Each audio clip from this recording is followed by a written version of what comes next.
Hello, everyone. If we could start get started, a long and rich day ahead of us. It'd be good to begin vaguely on time. Wait a couple of minutes for people to. Hello, I'm Charles Kenny. I'm a senior fellow here at CGD and a proud member of our burgeoning gender team. It's great to see some faces from yesterday. We had a fascinating day yesterday, and it's great to see some new blood as well. So thank you very much for those of you who've come today.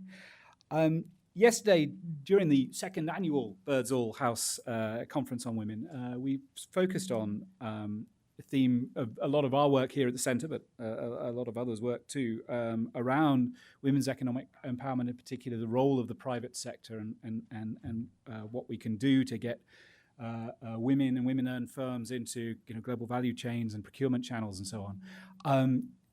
Both a huge challenge in that the gaps are still so very, very large between percentage of firms owned by women who get procurement opportunities, for example, and percentage of firms owned by men, but also, and sort of as a result, a huge opportunity. And today we're going to sort of move the ball forward a bit and talk about some of the things we can do to improve that situation, examining what's worth investing in, where can we use our resources to most impact on this. You will see, I hope you're not sitting on a report that Megan and Myra and team have just put together on that. There will be yet more paper on various themes that will come up today, various reports, some from our colleagues here today.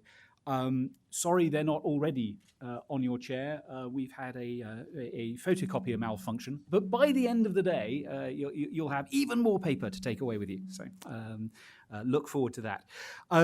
So that will be the first part of this morning. And then something again that came up a lot yesterday was one of the huge challenges in this area is data and measurement. And we'll pick up exploring in particular the subjective measures of women's economic empowerment in the second half of the morning.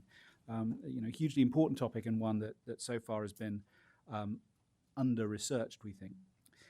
We are hugely grateful today to our partners, in particular Data2X and IDRC on putting together the event.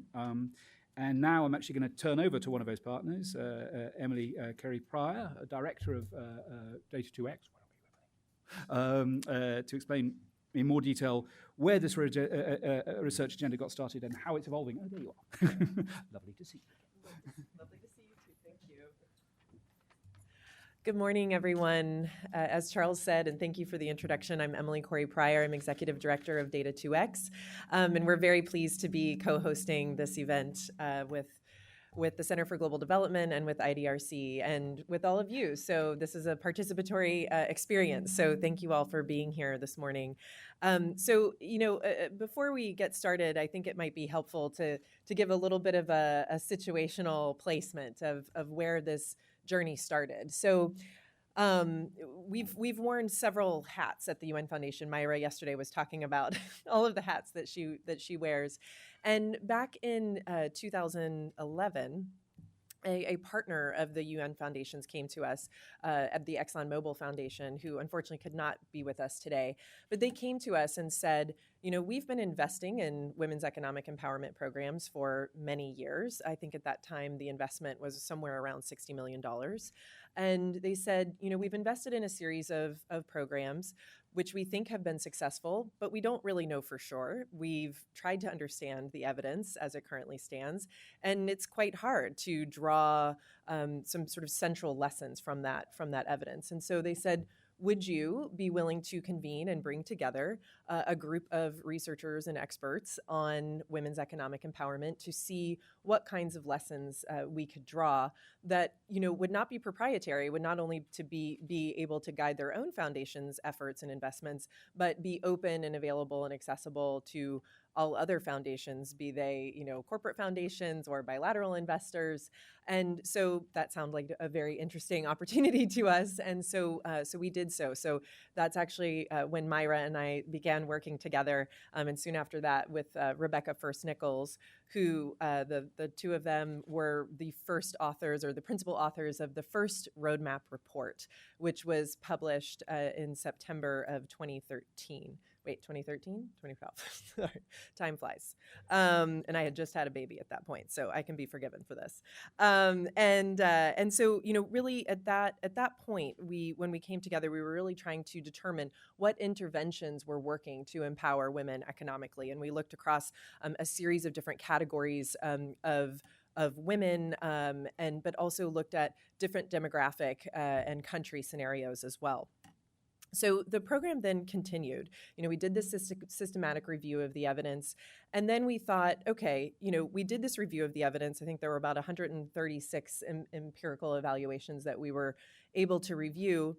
But then, what came up quickly was a deeper question around, measurement and how do you measure what works for women's economic empowerment. And so at that point, our team had then put on a new hat, which was to run and start the new initiative, which is called Data 2X, which is who we now represent today.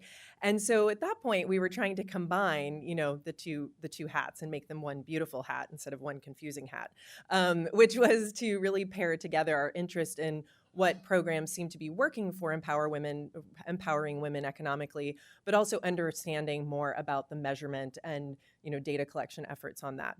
And so that helped lead us to a report that we launched in June of 2015, which was called Measuring Women's Economic Empowerment. And at that point, we then really decided that there was an interesting opportunity. The initial report came out, the roadmap report came out, then we followed it up with a measurement report. And then we thought it was an interesting opportunity to partner with another institution to really take the work forward. And that's when we came to our friends and partners here at the Center for Global Development to do an update of the roadmap report. And I won't say more about that because Myra and others will speak to it. But I just thought it would be helpful to understand and explain the journey of kind of where we came from and where we are now, and now how this work is situated within this kind of growing movement that is occurring not only on women's economic empowerment and the importance of empowering women economically, but also on how we measure that empowerment, how we improve our measurement of that empowerment, and most importantly, how we draw the line between having that data, having that measurement, and using that data and using those lessons to impact programs and policies. So thank you all so much for being here today. We really appreciate it. And now I'm going to turn it over to Myra Buvanich to present this revisiting of the roadmap report authored by Myra and Megan O'Donnell here at Center for Global Development. The title of the report is called Revisiting What Works: Women, Economic Empowerment, and Smart Design. Thank you.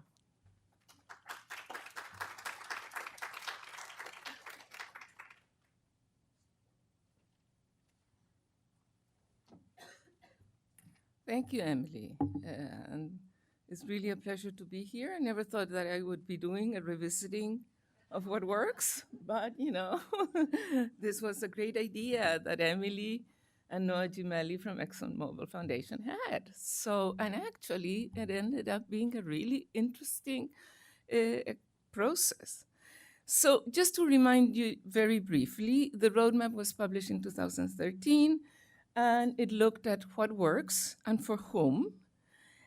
And then, for whom was poor, very poor, non-poor, and young women. It measured changes in objective indicators. It rated interventions according to the strength of the evidence. And the ratings, what we did is we rated things as proven and being proven, where there was sufficient evidence to know that the intervention really worked, promising, where there was a little bit of evidence on causality, but just for one country, so it was just still promising. High potential interventions where there was no evidence, but conceptually it made sense that it would work. And unproven interventions that did not work in certain environments, at least in certain circumstances. So when we came back now to revisit the what works, we are following the same, more or less the same criteria. We look at what works and for whom. But now we have added the question, and how or why it works.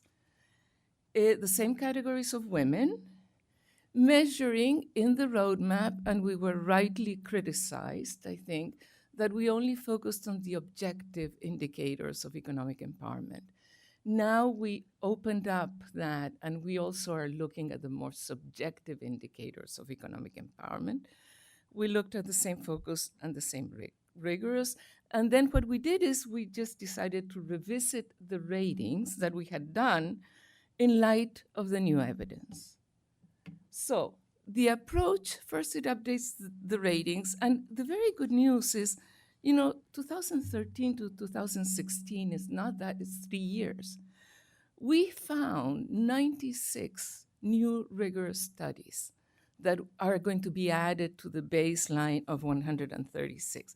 So it really is wonderful to see that the field has really sort of taken off, and that there's just an incredible, surgence of really good research and good evidence. Now, the approach also, we identify the possible mechanism, and then the one other thing that we wanted to do is identify aspects of what we call smart design. The approach, what we did is we followed the approach that we followed in the measurement document, and basically, a very simple causal chain of direct outcomes, intermediate outcomes, and final outcomes. And direct outcomes, what they are is the knowledge, the skills that women gain as a result of the intervention. The intermediate outcomes are the changes in behavior that women have as a result of the knowledge gain, right? They have to changes in the practices, and the final outcomes are basically the increases in income, in business growth, in the objective indicators of economic empowerment, and probably also in the subjective ones. Now, let me go, though, to a note on methods. We added 96, and they're all really rigorous studies and very good studies, but, there's some problems with the studies. One main problem with some of the very rigorous studies is that they report outcome for households, no, not for women. And we know that we cannot really extrapolate directly from households to women because of all of the problems with the intra-household distribution of resources. But in these studies, and the only studies that we included here are studies where women were the majority of those in the sample. So while the studies reported outcomes for households, women always were the majority of the clients in the studies. And, we have noted in the report exactly the percentages of women in these studies. The other problem is that, while some of the studies have women in the samples, a majority of them, and have results for households, the gender variable is really not exploited as much as it should be. Some studies use the term female-headed households without defining it also. For some studies, women-headed households are, what our typical definition, the woman who's the sole provider for the household. But for many other studies, it seems what they call woman-headed household, but it's really the primary adult woman in the household. It's really not the woman head. So that's a problem. And then, the final problem with the methodology is that the income level of participants is often not identified properly. So anyway, but let's go to the ratings. And I'm not going to go through this because this is a long list. But what we did is we were able to find new evidence for 12 of the interventions that we had identified in the roadmap. The roadmap identified more. And we revised ratings for 4 of the interventions. We confirmed ratings for around 7.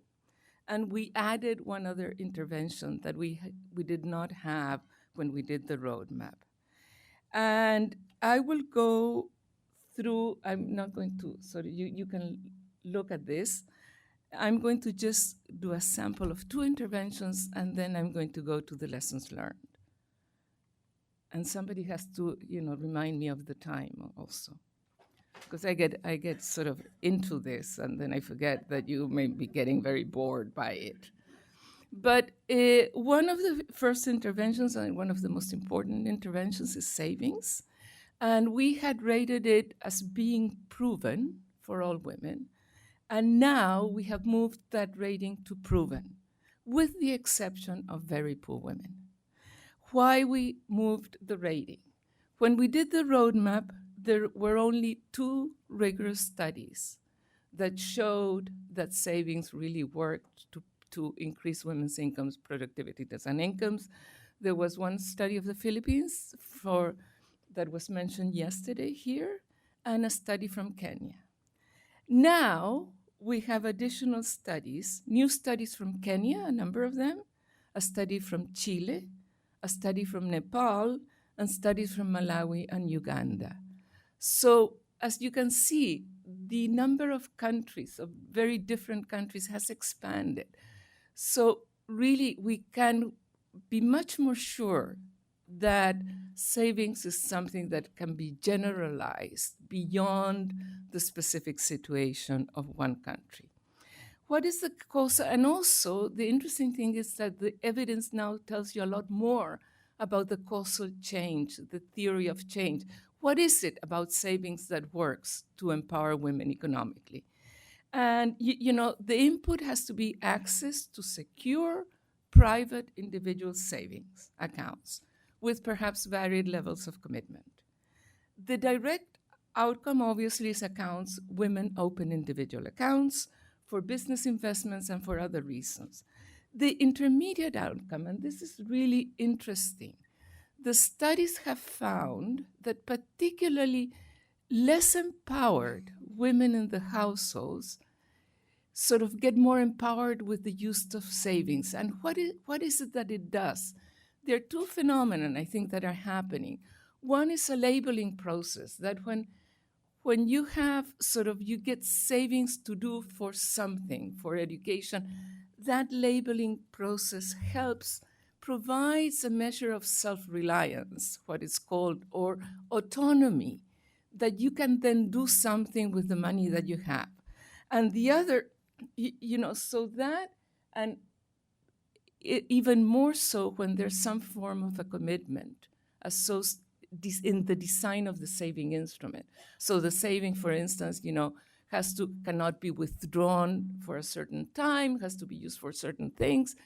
That women, particularly the less empowered women in the households, are subject to a number of pressures, both internal and external. They're subject to pressures from friends to divest some of the money that they have. So this mechanism, and it's an amazing little nudge, it promotes self-reliance because it helps women to keep the money for themselves to use on something, to use for their own purposes and not to give away to some others. Very important features. It has to be private and it has to be individual. When savings are joint or when husbands have access to savings, this does not work. So we know now that the mechanism of savings, in a sense, it increases subjective economic empowerment or increases agency. And final outcome is increased sales and increased profits and also increased economic self-reliance. So let me go. The other intervention was microcredit. And microcredit, we had said that it wasn't proven, that it didn't work on its own, standalone, to increase incomes for poor women. Now we have moved it upwards to promising for poor women. I'm not going to go into the reasons for it, but just again to say you that an intermediate outcome is it increases financial choices and it increases financial risk-taking. And this can be particularly important for poor women who are more risk-averse. But this is with practice of credit over time. So let me just go to the lessons, to the main lessons that we learned. In terms of the ratings, there's very good news. And the news is that the results are increasingly generalizable. So there's more external validity. I mean, one of the constraints, particularly about these randomized control trials that are able to establish causality, is they have great internal validity, but they're not generalizable. Well, the evidence is really sort of saying, yes, these interventions, what we know about these interventions can be generalized. The second is what we had already said in the roadmap: very poor women need more. They need a package of services. It's more expensive, but it can be cost effective. The third, though, is many qualifiers. This smart design is evidence-based and implementation matters. And this is what we found. Things can go wrong. And, they can go wrong not because the design is faulty, but because of other things happen in implementation. For instance, demand-driven programs for young women work if trainers, in Malawi they were not, and employers, in Jordan they were not, are not biased against them. In Malawi, trainers were biased against young women. They provided all, the inputs to the young men. So the women dropped out of the program. Simple. Same in Jordan.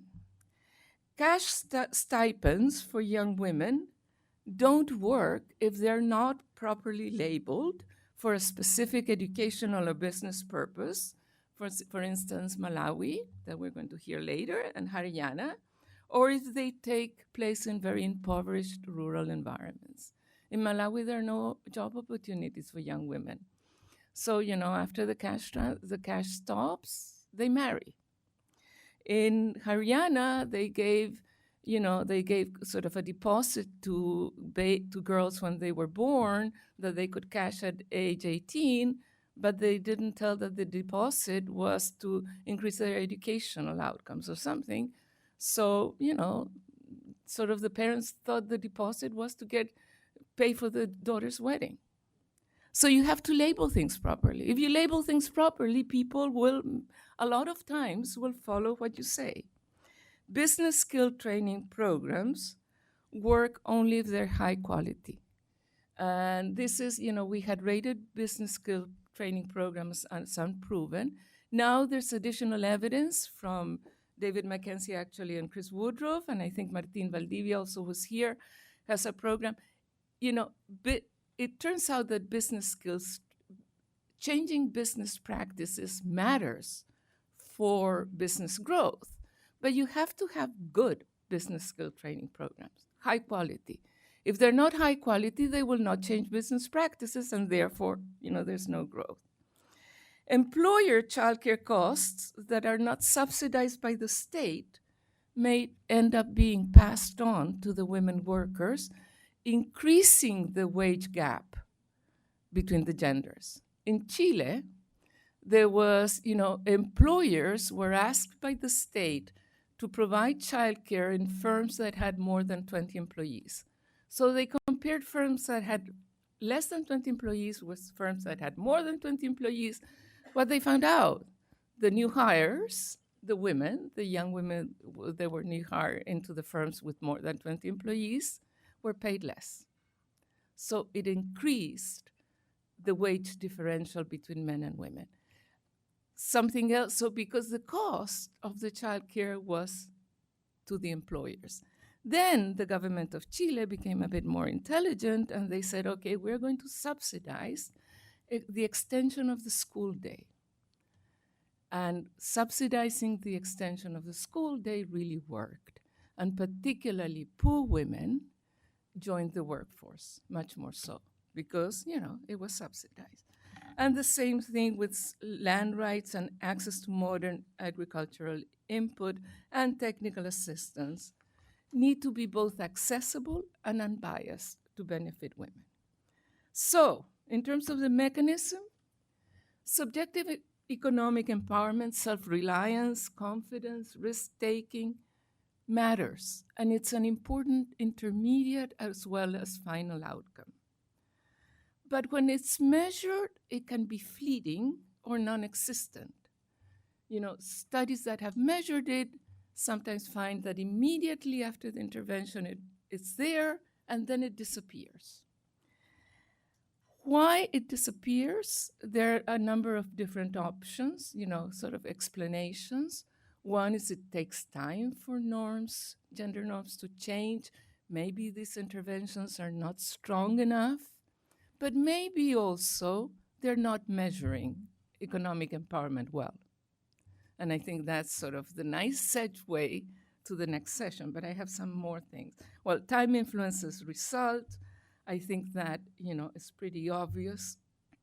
Short-term outcomes may disappear, but they also may emerge with a delay. And I think there, Martin Valdivia's study in Peru that he can talk to you about is really interesting, where he didn't see effects of business management training immediately after, but he saw them a year or two later.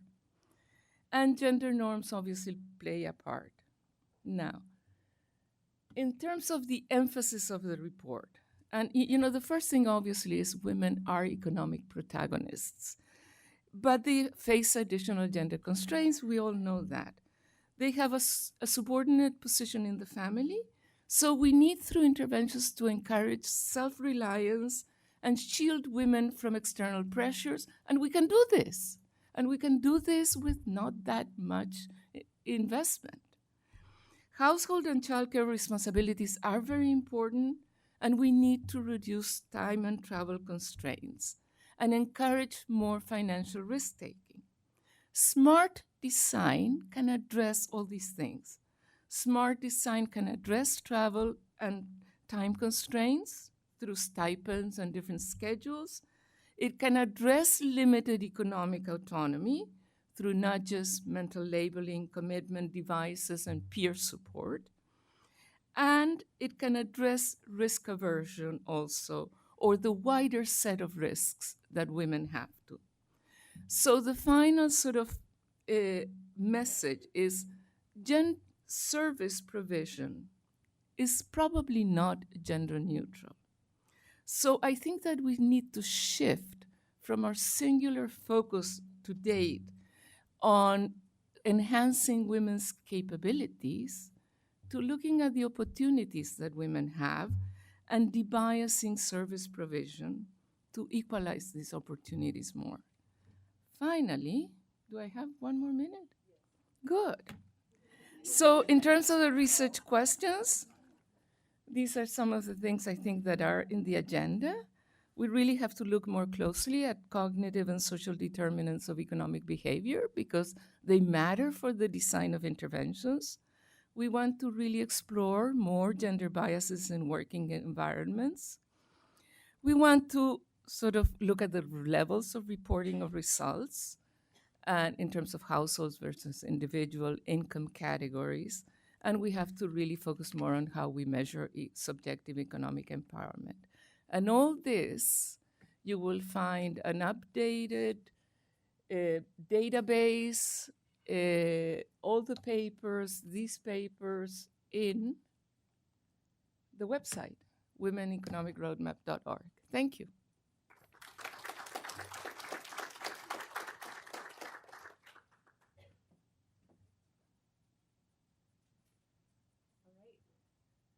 So now we'll welcome up our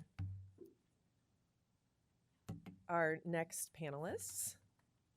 We have Sarah Baird from George Washington University, Marcus Goldstein from the World Bank, and Elizabeth Katz from the University of San Francisco. And me. You get to keep talking with me. Oh no, we have I'm assigned Pryor, I'm seats. this one. I was hoping for the corner. And thank you to Myra for, I had also meant to mention the website, so thank you for mentioning that. Womeneconroadmap.org is where you can go to see a variety of all of the different publications, both past and present, including the papers that have been written by 2 of our distinguished panelists sitting here today. So thank you, all 3 of you, for joining us for this conversation. What I'm going to do, we have a little less than an hour, something like that. So we'll take about 30 minutes, maybe give or take, for this discussion. Just let me know how I'm doing on time. and then we'll open it up for panel or for questions to the panelists from all of you. So I'm going to jump right into it.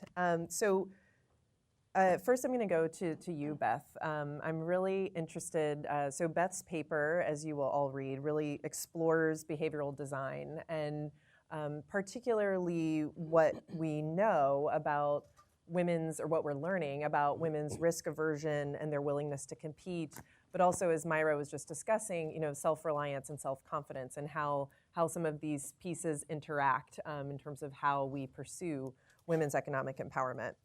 So I'm curious what, based on your paper, what you've learned about what behavioral approaches really tell us about what are effective interventions to promote women's economic empowerment. Okay.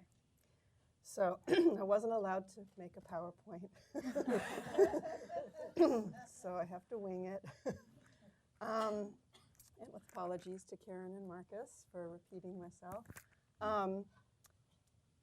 Well, first of all, I've been working on things related to gender and development for more than 25 years. And, sometimes you sort of think, oh, there's not that much new to be learned about something you've been working on for a long time, and you get a little bored with the same old.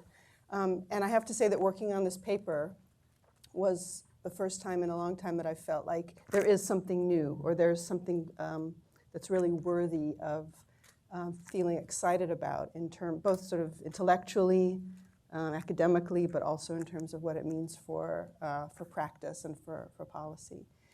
So I collaborated with my colleague Alessandro Cassar, who's an experimental and behavioral economist, and we basically tried to pull together the body of evidence that exists on behavioral differences between men and women in sort of a global context.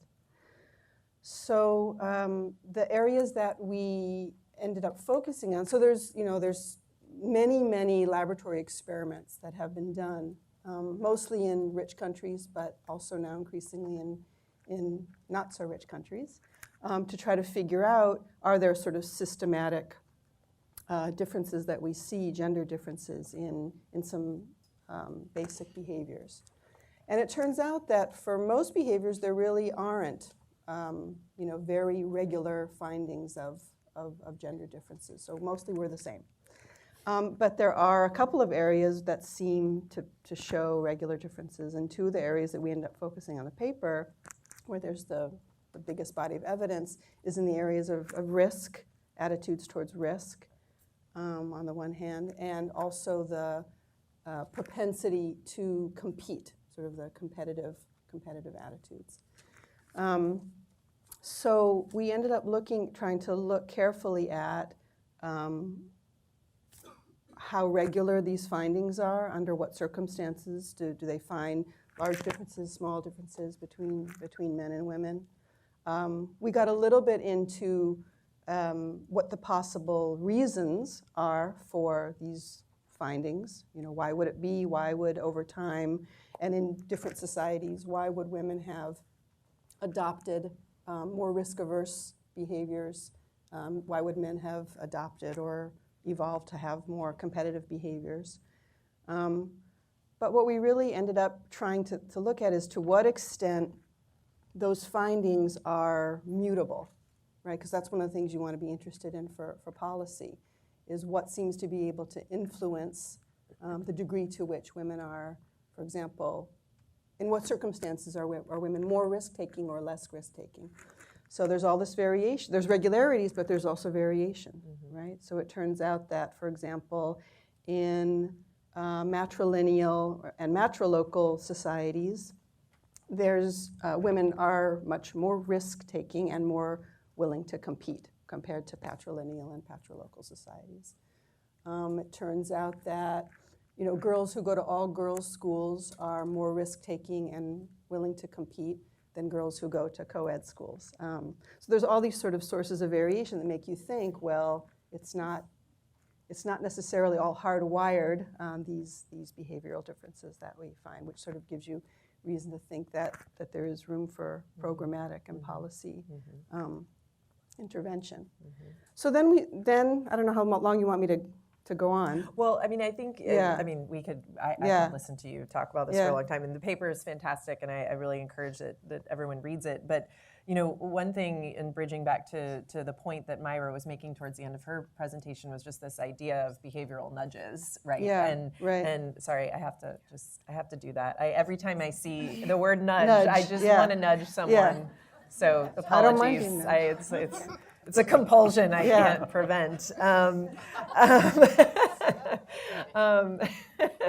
But, you know, just really to kind of get to how behavioral nudges can overcome, you know, what are, as we talk about smart design, how can Right. some of these nudges, how do they interact with Right. some of these tendencies towards perhaps risk aversion, but also increasing willingness for risk taking and for competition?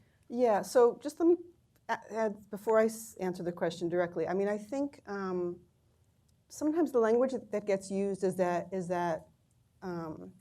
to the extent that there are systematic differences in behavior around the areas of risk and competition, that this is somehow sort of an internal constraint, right? That women are sort of holding themselves back by not being more willing to take risk or more willing to engage in competition. And I think we have to be sort of careful there because, well, partly because it could verge on sort of blaming the victim, Right. but also partly because sometimes risk aversion is a very good adaptation, you know, to a particular environment. So it's not necessarily a bad thing to be risk averse. It's not necessarily a bad thing to be careful about entering into competition with people who you might rely on for other things. So I just want to sort of clarify that. Thank you.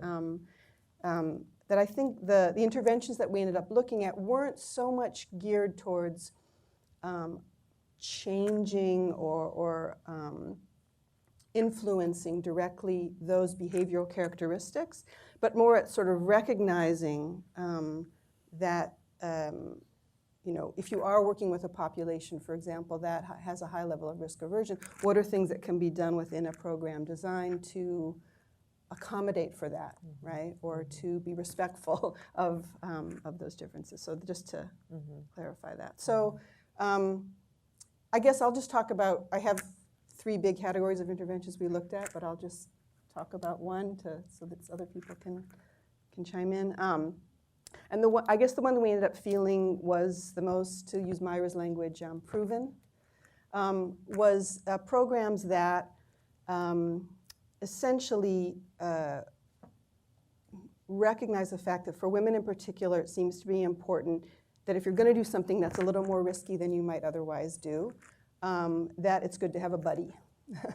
And that, you know, sort of across urban and rural and business training and ag technology and a number of different kinds of interventions, there seems to have been a lot of good results by sort of pairing up women with either a mentor, you know, someone who's maybe has had a little bit more economic success than the women in question, or even just a friend, right? There's this study that had to do with a business training, a very, very short, basically a one-day business training program in India for women who were already members of a bank. And half of the women were given the option to invite a friend to come with them to the training, and the other half, you know, were just invited to come on their own. And the ones who brought a friend had significantly better results in terms of how they implemented the teachings of the training. So, and there's several other examples like that. So I guess that was one of the takeaways that we had from the paper is that something very, I mean, that's free. That doesn't cost anything to say bring a friend with you. You know, it'll be easier. You'll be able to, especially if you're someone who has a lot of restrictions on your mobility, and maybe your husband doesn't want you to go to a business training by yourself. So just, you know, that's really an incredibly low-cost thing that can that can make a big difference. So that's an example of that. Thanks for nudging me back.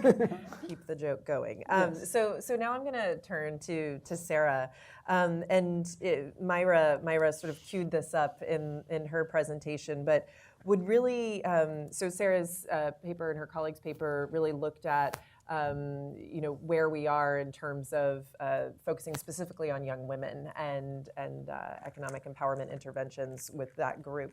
And really looked at what are the differences, and there was a great discussion on the differences between short-term and long-term effects, and some cautionary tales about the differences between short-term and long-term effects. And specifically was the example of the Zamba cash transfer evaluation in Malawi. I've been to Zamba. I know it's not in South Beach. And so I'm just wondering if you could discuss a bit, what implications those differences really have for how we should understand the success of the intervention and what that means for practitioners in the field. Yeah, I mean, I think I really appreciated sort of Myra's last couple of slides, because I think they really sort of highlighted the types of sort of general lessons that come out of these things. So your example of, if people training don't believe the message that they're giving, it's unlikely that that's going to be effective. Those seem to me like the kind of things that are more generalizable. So the work we did in Malawi, in Zamba, was a cash transfer intervention where we had a conditional cash transfer arm where girls were required to attend school 80% of the days that school was in session, and an unconditional arm where they just received transfers monthly by showing up at the transfer point. And we targeted 13 to 22-year-old never married women. And while the intervention was ongoing, and immediately after, we found sort of strong effects on a host of outcomes, education, marriage, fertility, with some very interesting differences between the two treatment arms, which I don't want to go into in detail now. But one of the things that we were really interested in, because this was kind of a pilot 2-year program, we sort of had the, unique opportunity to say, okay, well, now if we go back 2 years later, are these girls on different trajectories as a result of that intervention? Or did we kind of maybe delay things for 2 years, but they sort of ended up back where they were? So I think there are some positives and some maybe less positives that came out of that story. And I think what was useful to us sort of as researchers was, I think it made us reflect more broadly on sort of why we may be finding some things and why we aren't. So I think one thing that it made us reflect on is that if there isn't a labor market for women that exists, why would we think these demand-side interventions are going to kind of change those outcomes, right? And so it's made me reflect a lot more on these broader sort of norms and institutional changes that a lot of the kind of RCTs that we're doing aren't really focused on. I mean, I see one of my colleagues from CARE over there, and they sort of are doing all this work around sort of social norm change and community change. And I think, thinking of how we can combine those with these more demand-side processes may be really important.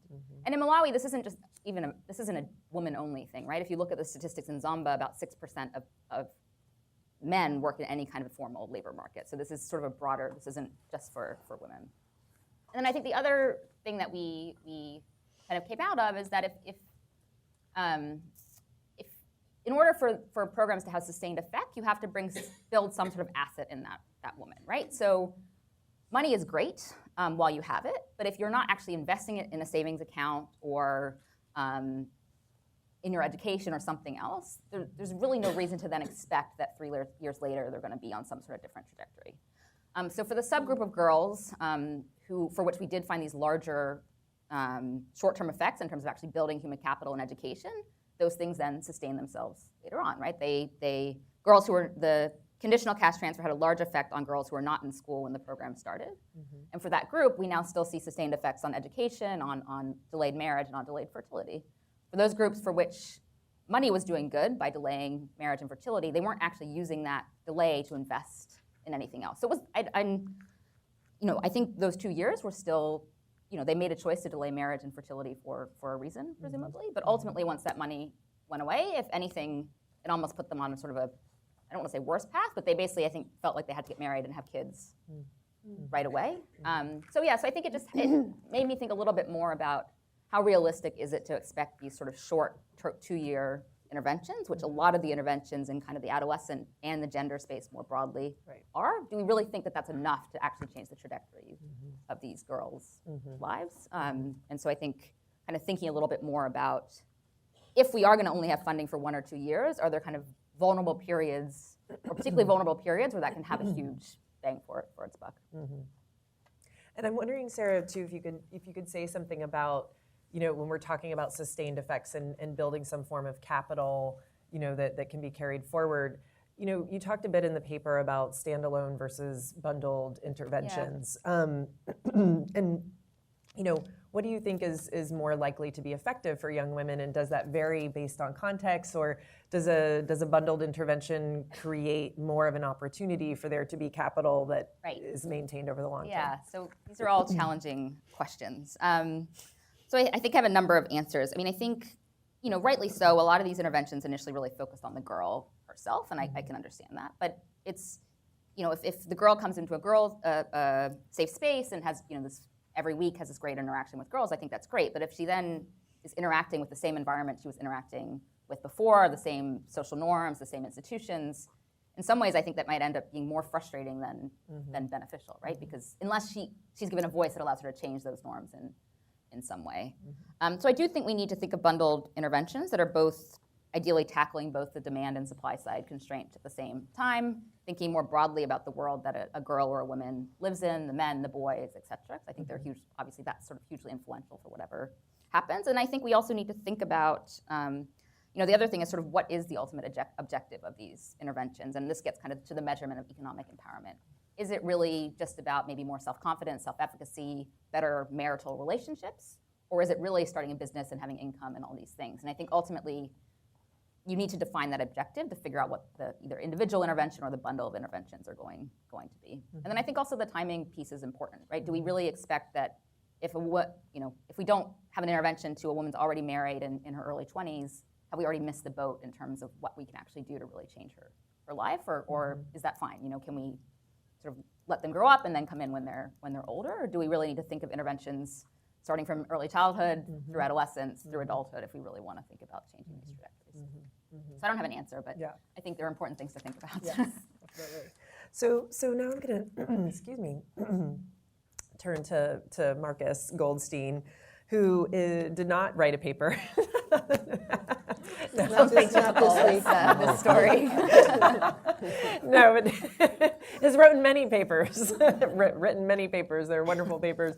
No, but we really wanted to invite Marcus to comment, both due to his engagement and involvement in the initial roadmap report, along with Beth Katz as well, but also to get some of your commentary on having read these papers, having done deep research yourself on these topics, and I know that you have some thoughts about both, and I'm wondering what what your reflections or what your thoughts would be in terms of what this tells us about both measuring women's economic empowerment, but also design features that we as a community should be considering as we move forward. Thanks. Since I didn't write a paper, I had to make it all up last night, which is, I think, harder. It is for me. So 3 points. One is, I think I was struck from just building on what Sarah was just saying about longitudinal effects, but looking also at the roadmap, I think when we're thinking about taking evidence to policy, I think there's an evolving process for this, and you see some evidence of that in the roadmap. And so this is all very cryptic. The big question here is one set of one other. See, look how well I did last night. But one other thing that both of these papers are.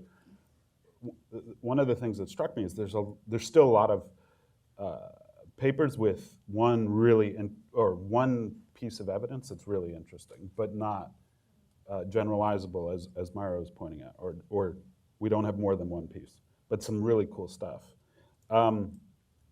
So I think we're seeing a new pattern in the policy dialogue. So I still think there's a lot of policy dialogue that happens around the single piece of evidence, and I still think people are sensible, policymakers are sensible in how they take and adapt that one piece and take it with a grain of salt.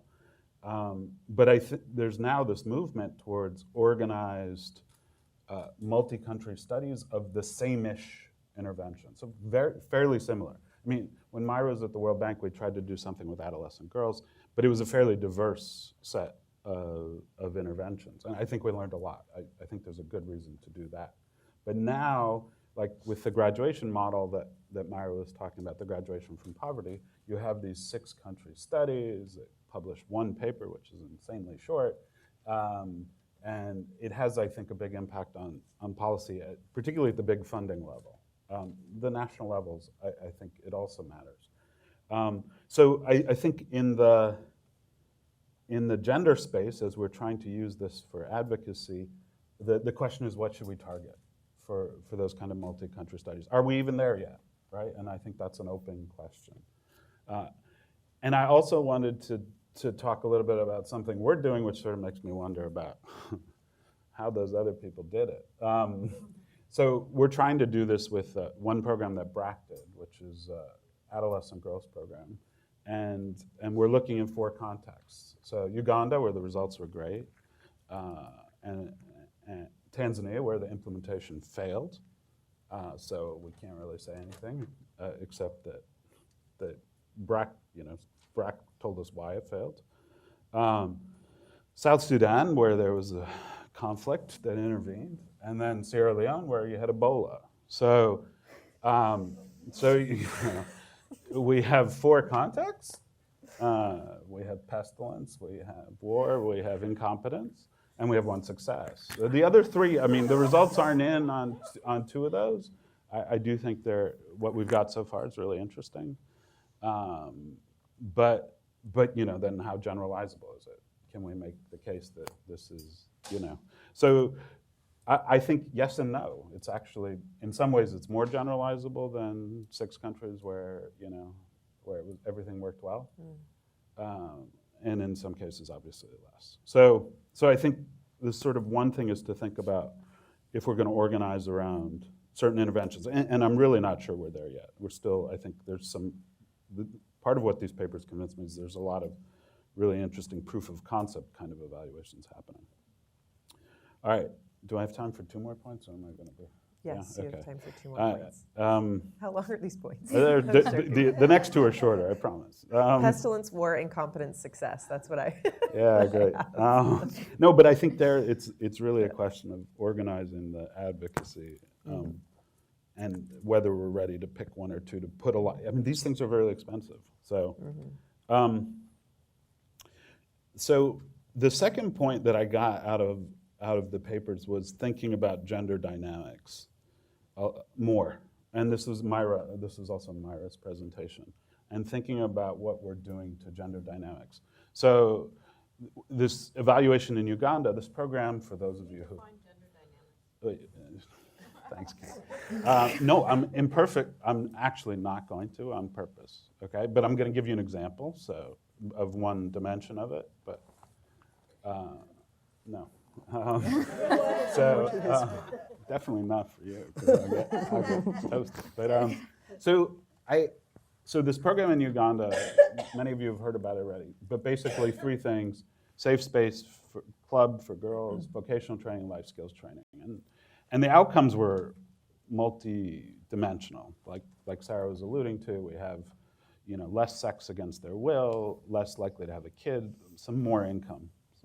Right? So great. Then we looked at the competitiveness of boys in these villages. We looked at the competitiveness of girls. That's what we were going out to check. And that didn't change. But their older brothers, so in Uganda, as in Japan, older brothers are less competitive, all right? As an eldest son, I understand why.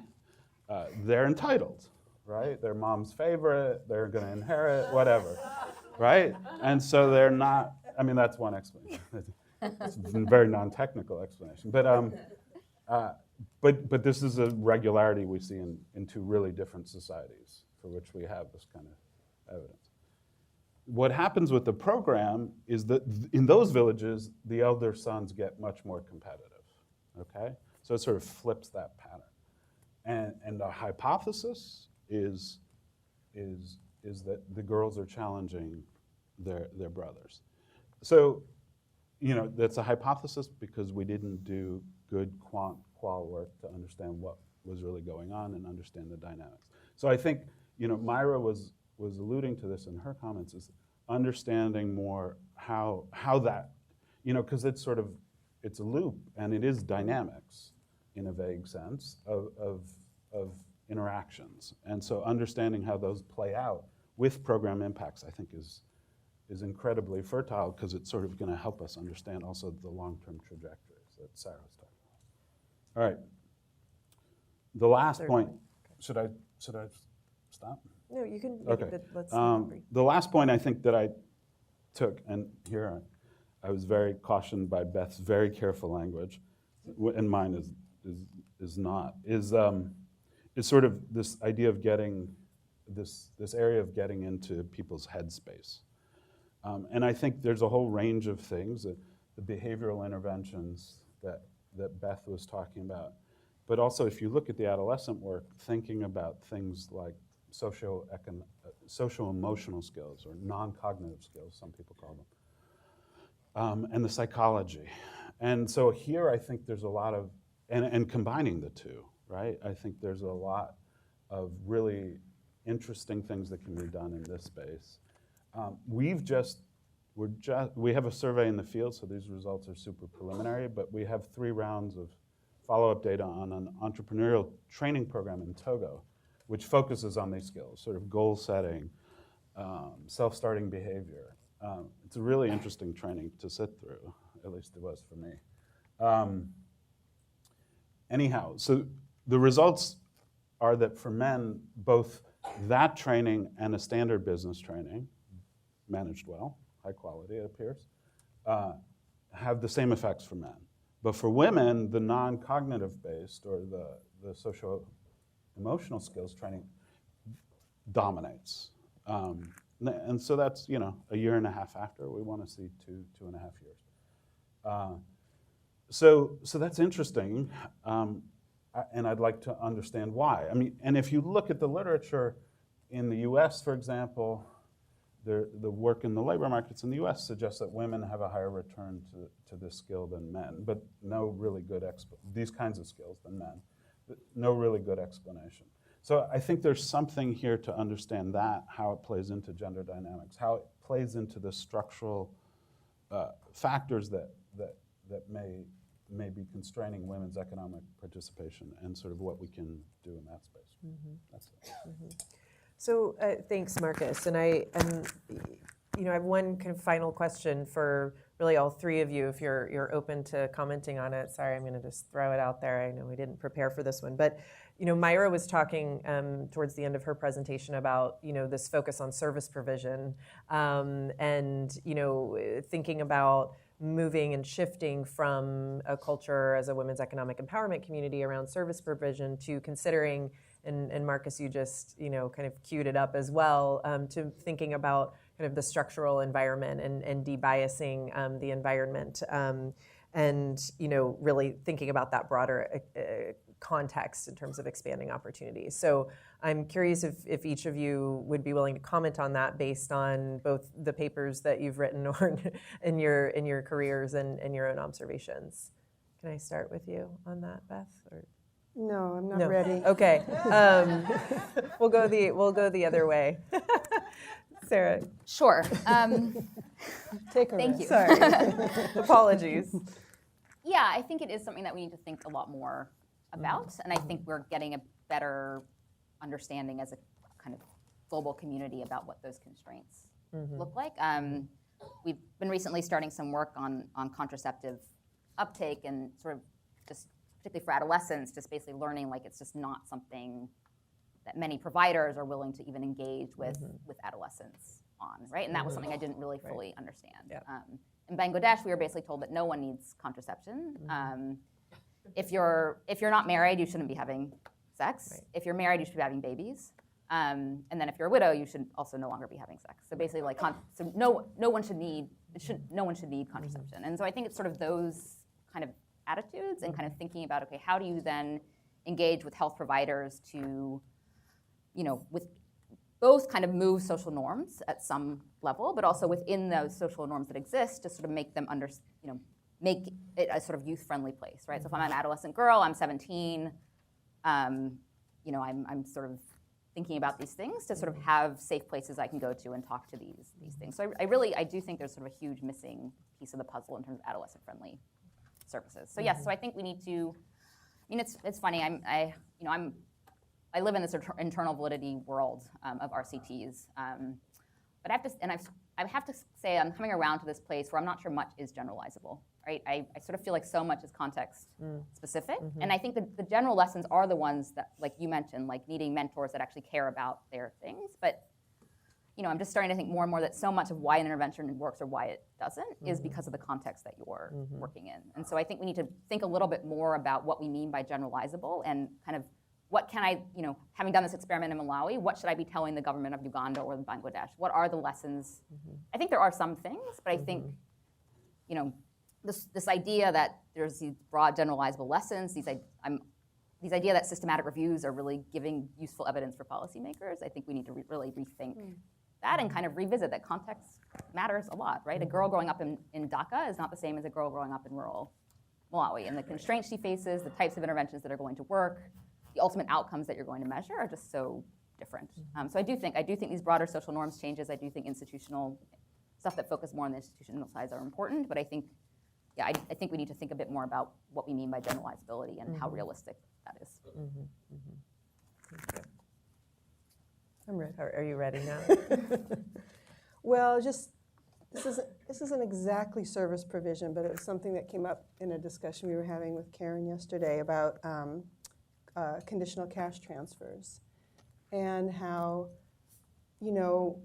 ever since Progresa/Oportunidades in Mexico, it became the norm to have the transfer go to the mom. And we were sort of talking about where had that come from and who had that idea initially and why and what was the point really of thinking to target the CCT payments to the mom. And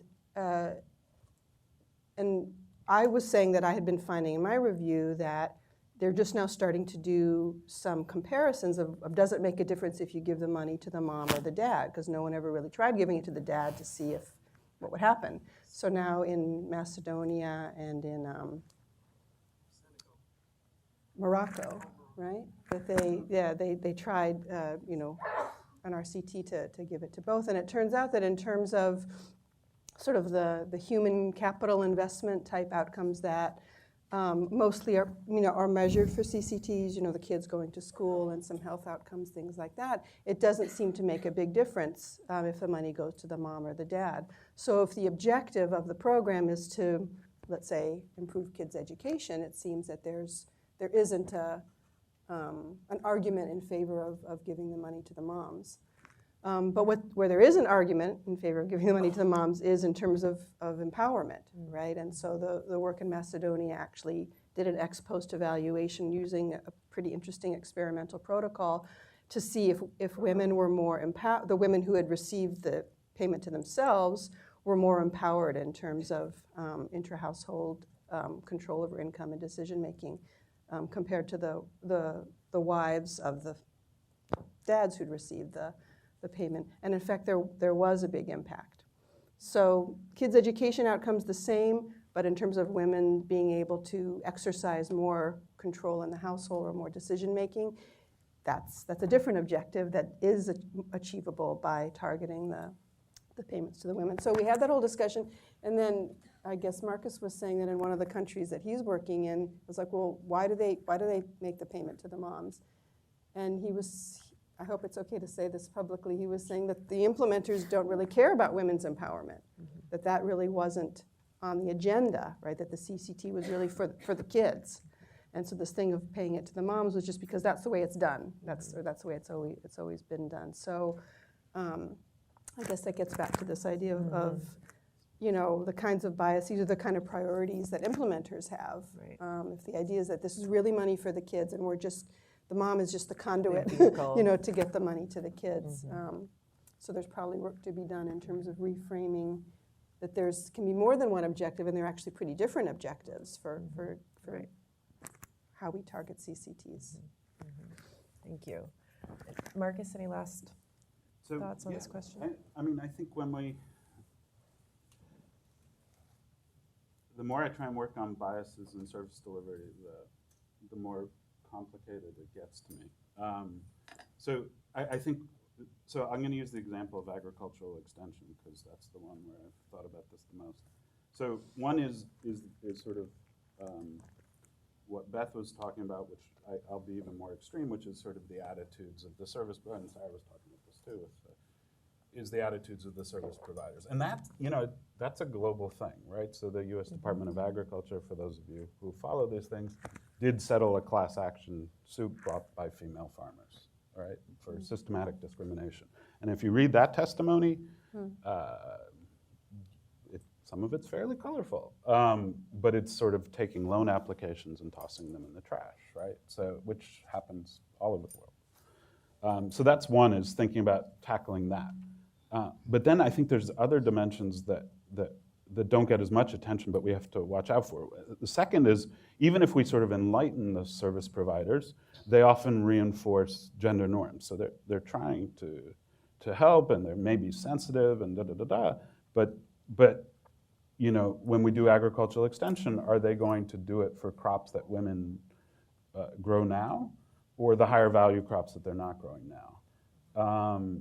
And there's a real tension there between short-run efficacy for those farmers and what they actually might want right now, and sort of changing one of the big contributors to inequalities in earnings, which is the crop choice in agriculture. So, or a significant contributor. So you start to get into thinking about the deeper norms of the occupational segregation that this may be supporting, even if it is on one level gender sensitive. And then, so then the other thing is that we don't fully understand the reaction of the clients.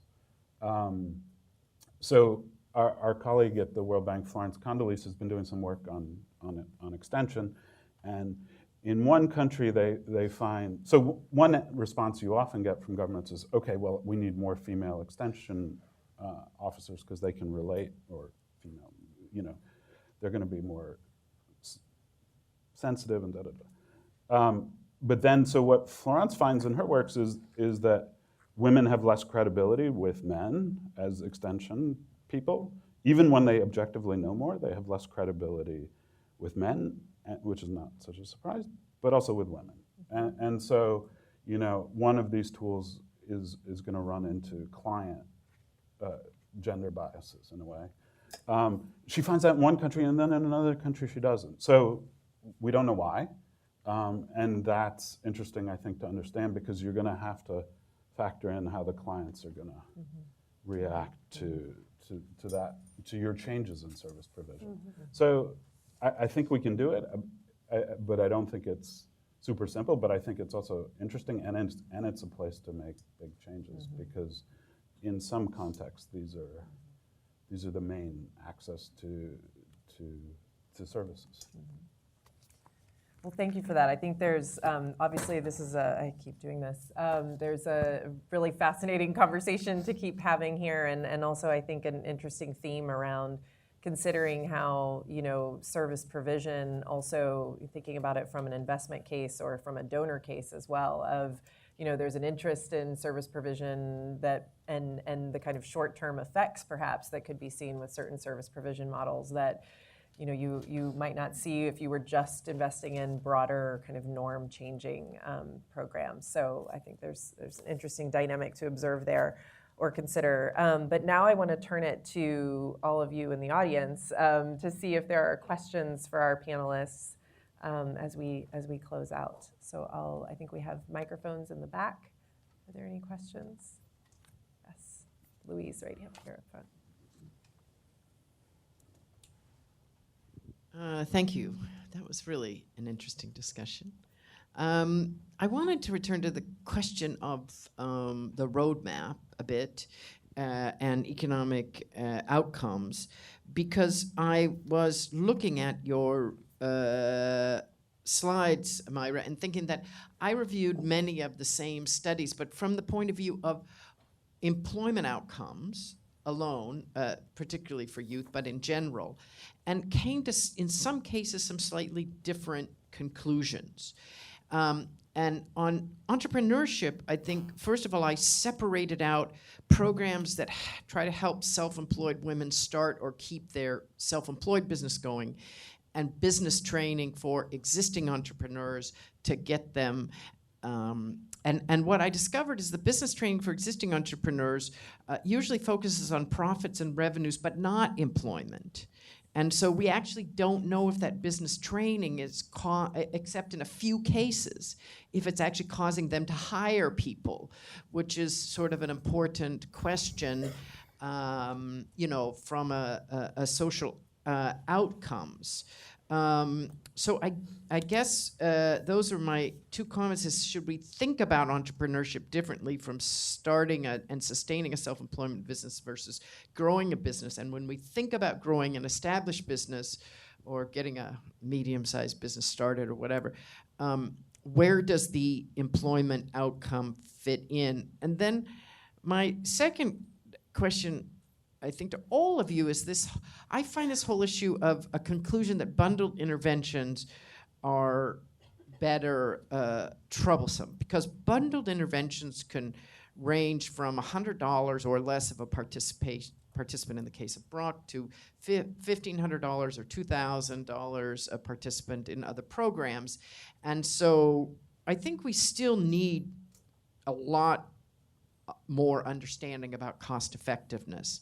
Now, I don't know how we're going to rate cost effectiveness in terms of some of the things you're talking about, like norm change and longer term changes.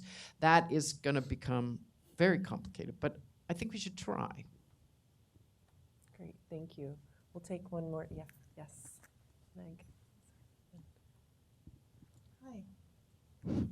Hi. This is probably something I should know, but and I'm going to make a little connection here. I remember a long time ago studying a women's entrepreneurship program in Bangladesh with Myra, actually. And we looked at the early Grameen Bank as a comparator, and I was really struck by this way that they started out, which was something they called physical training, where they would basically do calisthenics in villages with the potential participants. And in one way, that was an income targeting kind of intervention. But also, this leads me to the big increase that you see in programs of sports for girls. And I was wondering whether what kind of studies might be underway on sports, particularly because that does inculcate a lot of competitive attitudes, maybe, or not maybe inculcate, but build them, and also bonding and sort of solidarity. So, do I have time to take one more? Or no, no, not really. Okay. No. Oh, I don't want to get in the way of people's coffee breaks. Okay, so we're gonna maybe need to take the questions to the coffee break. Except we'll answer these. Perhaps I'll just have to make some decisions on which ones to take. I mean, would anyone be open to talking about? I'm gonna just choose one, Louise, which is bundled interventions. Promise or peril. I'd like to hear. Maybe Sarah, your perspective on that. Yeah. So, I think the cost effectiveness point is an important one. For actual, so thinking more of the adolescent space, for sort of sustained impacts of adolescent interventions, at this point, I think I want to know. I don't think we have a ton of evidence of anything working for sustained impacts. There's a few studies here and there, but and it's not because there's lots of studies that exist that suggest failure. It's just because there isn't a lot of evidence of longer term impacts, right? It's just sort of a space that's just now, more and more researchers are realizing that that's an important piece of the puzzle. So, I struggle a little bit, when I'm thinking of designing an intervention, do I, want to have these kind of cheap, simple things, or do I actually want to say, you know what, based on the theory, I think this expensive package that's going to take 6 years is what's going to work. part of me wants to know if that works before I start trying to unbundle and get to what's able to scale and what's able to be sustainable. So I kind of always think about medical trials and kind of the phase 1, phase 2, phase 3, and think for, really within the adolescent space, a lot of it is still in phase 1. We still want to know what works. Then I think we can start thinking about, okay, how do we get governments to take this up? How do we do it cheaper? Then we test the different pieces to figure out what it is, the key bits that's working. But I'm okay right now with doing stuff that's expensive and maybe not something that sort of a government could actually take up. If we could actually say, look, if we do this for 7 years, it works. Then I think we can start having that conversation. I agree. I think the cost effectiveness piece matters, but I think this idea that just girls' clubs by themselves are going to change the world, I think is probably not true. Great, thank you. So I actually want to turn to Beth on the question about sports for girls and thinking about how that might interact with. I mean, don't worry, Marcus, I'll get to you too if you want. But sports for girls in terms of how that might influence competitive behavior or willingness or interest in competition. And also for context, Beth, with the original roadmap report, Beth actually wrote the paper on young women and economic empowerment as well back in 2012. So I think it would be interesting to hear your perspective on this, or if you're hearing or reading any interesting programs. I mean, I know about some of those programs, but I don't know. Have you read any of the studies of them? The sports programs? Yeah, I mean, I just more have when we were in this, we went out and visited a girls' club, sort of an urban area outside Dhaka, and we went out and played cricket. They had a sports part, and I mean, it was just, you could see that they were so excited to be able to do something that wasn't kind of traditionally what they were allowed to do, and it sort of just gave them the space to kind of be girls, but also in an open setting where other people were watching. So I do think sports has the potential to be very powerful. I think also for boys, right? So there's, I think, much more evidence on, there's sort of the grassroots soccer, which does a lot of HIV work and messaging, et cetera. But so I think it's potentially a really interesting piece of the puzzle. I also don't know if there's sort of rigorous evaluations. I mean, mine is totally anecdotal, and I'm really sorry for bringing my own kids into this, but my 12-year-old just tried out for basketball, and then there was this question of whether there were enough girls to have two teams, an A team and a B team, right, or to put them all together. She's like, oh, Mom, I really hope that there's a B team, because I would want to be on the B team, because then I'd get to play. Right? If there's only one team and I'm not, she knows she's not a very good player, she's like, I'm never really going to get to play. So I don't know. It's just, I mean, I don't know that There's a lot of research on this. Yeah. Okay. There is a lot of research on this. There's actually a whole sporting development part. Right. Yeah. No. There's a lot of materials. Actually, it's about 20 years old. There's been a lot of work done with the IOC and things like that. No, I think that would be great. And what's your name? Sorry. Hi, Jerry Hesh. Nice to meet you. So I think, luckily we have a coffee break coming up. I could feel the energy from different people in the room about, no, there's a lot actually that we want to talk about with sports. So perhaps we can take this conversation to the coffee break. I know Pop Council and Kelly Hellman, will be hearing from her later, have also done a lot of work and research and great programmatic work on this. So for now, we will close this session with our thanks to all of you for your attention. Go read the papers online; they're very interesting, and look forward to seeing you after the break. We have until 11:15, and then at that point, we will be hearing from Louise Fox, who wrote a wonderful summary of her findings on this topic. So thank you so much. I'm becoming such a skeptic. Yeah, you are.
Okay.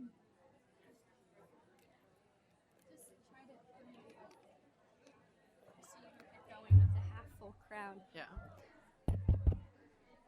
Is it on? Yep. Okay, everyone, if I can ask those who are still enjoying their coffee and chatting in the back to come into the conference center. We're going to get started again now with a presentation from Louise Fox.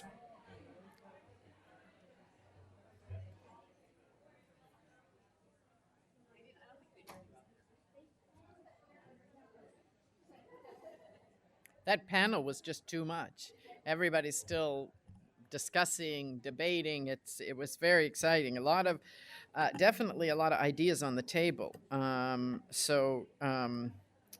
Yeah.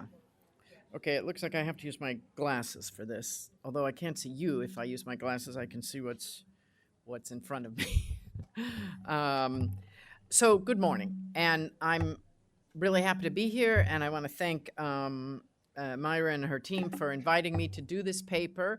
I want to say it's joint work with my colleague Carolina Romero from the World Bank. Carolina, you want to stand up? She's in the back hiding, but it's joint work with her.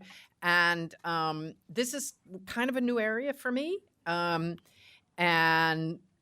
I certainly welcome your comments. But I'm really glad I got into this area. It's been great fun. Okay, so what am I going to talk to you about? I'm going to try to talk to you about, in 15 minutes, about what is empowerment, what does it have to do with economic development, what does development have to do with women's economic empowerment, how is economic empowerment currently being measured, and I want to talk about the concept of domains, and then I'm going to offer some conclusions and suggestions. And I think my argument, so as to not leave you in suspense, yesterday, Dean Carlin kind of separated economic outcomes that we really care about, like employment, from empowerment outcomes. And I'm not sure, as economists, we should think that way. I would argue that empowerment outcomes underlie most of microeconomic theory and also development theory. I'm not the first one on the latter point to say that, but and that therefore we should be integrating them in our models, and we should be measuring them, and we should try to understand how they contribute to our economic outcomes and how our interventions affect them. And that is, of course, a topic that the panel earlier today was discussing as well. How the interventions affect them. So that's in a nutshell. Now, you can leave now if you want, or you can stay and hear the argument. Okay, so what is empowerment? This was really fun. What is empowerment? So, I went to Wikipedia. After doing this paper, I made a donation to Wikipedia. It's amazing. I went to Wikipedia to see what is empowerment, and that was quite helpful because I realized almost every social science domain has some concept of empowerment, but they're a little bit different. So for almost everybody, the fundamental is about power and agency. And for a psychologist, it's part of adolescent development, in a way, for a developmental psychologist, power and agency. So as you transition from a dependent child to an independent adult, developing power and agency is part of it. For a community psychologist or social psychologist or whatever, it's a characteristic of a community, and it's something a community can develop. And according to Wikipedia, that's where empowerment was first actually developed, was in that group. And political scientists also have notions of empowerment that are more similar to the community and group elements. For management, there's a management theory of empowerment, and it's kind of about delegation. But it is kind of about power and agency of workers and giving them resources and allowing them to make a job. Nalia Kabir, who's terrific, offered this. I don't know if you can read it. Can you read? Do I need to read it to you? You can read it? offered this short definition. There are longer ones that she's done and others, but she offered the short definition, which I thought was, pretty good. And then, just for interest, I put up the UN's definition of women's empowerment. Now, the difference between the two is kind of instructive because Nalia does not talk about rights and institutions, whereas the UN one incorporates the notion of rights and institutions. And that's a critical dimension between different notions of empowerment that I think are important. And I think the key elements in almost all definitions of empowerment that I want to stress is that they're both interior, what I call interior or in the mind, and behavioral dimensions. So agency can start in the mind as an attitude. I can express it in behavior, but it starts in the mind as an attitude. So if I don't think I have the right to go to a bank, I won't exercise that behavior. If I don't think I have a right to go to school, I won't ask my parents, can I go to school? So it starts in the mind, and then it's exercised in behavior. That's sort of exercising the power. Almost all definitions have an idea of a process and outcome, and that can cause some confusion when people are measuring things. The process of community empowerment, the processes, as Nalia said, the processes through which women gain capacity for exercising strategic forms of agency, as well as an outcome. I am an empowered woman, or I am a sort of empowered woman, or I am a more empowered woman, or whatever. And also, there's no question that the institutions of society enable or constrain empowerment. We were talking about norms. We've talked yesterday about laws. All institutions, all kinds of things in society which govern behavior. That's how economists use it. And all of those can constrain or enable empowerment. And I think those are the critical elements that we need to take away. Now, I argue in the paper that this idea of empowerment is actually pretty essential to both economists, microeconomic concepts in general, the framework of microeconomics, the toolkit that a microeconomist learns in school and applies to the problems at hand, and also to the problem of economic development. Now, in terms of microeconomics, I think what maybe is often missed is that microeconomics assumes agency. If a microeconomist says money is welfare, and if a microeconomist says with more money you can have a higher welfare, that assumes agency, right? Like, if you don't think that you can spend the money, or you can decide how to spend the money, or you feel extremely constrained about how to spend the money, decide how to spend the money, then you can't really achieve a higher welfare with money. Now, that's a kind of an old critique of microeconomics. It's going back to feminist economics and a lot of other radical economics and a lot of other places. That's not new to me. But it kind of got lost a while ago. And I think that's where behavioral economics actually comes in very strongly. So while microeconomics, including behavioral economics, is willing to assume that people are present biased, right? They may undersave because of present bias. They need to have some positive future expectations that there's something we're saving for and that they'll be able to act on it, right?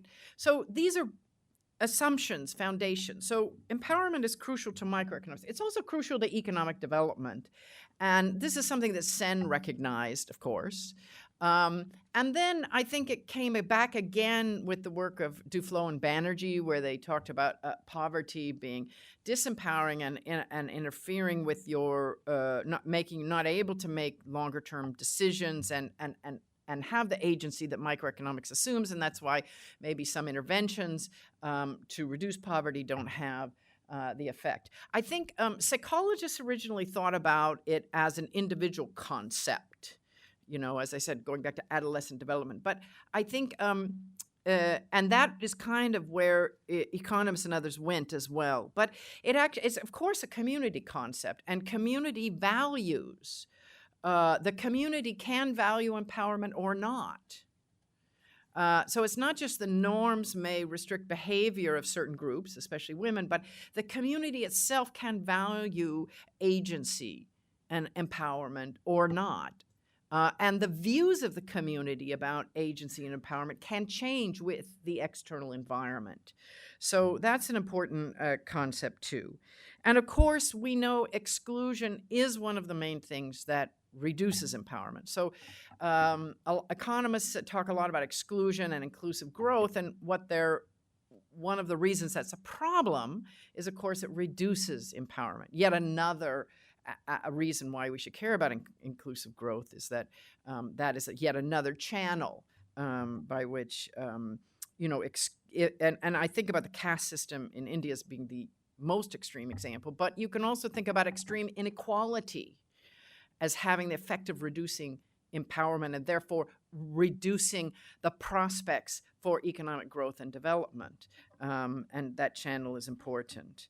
Okay, so now from that background, I said, okay, cool. I'm now an economist and I'm into empowerment and it's all together for me. That's good, cool.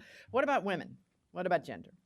So then I looked at sort of the history of women's economic empowerment thinking. Now, so if you were standing up here 20 years ago, I mean, when people talked about women's economic empowerment, they basically meant girls' education and participation in the labor force. And that's how it was measured.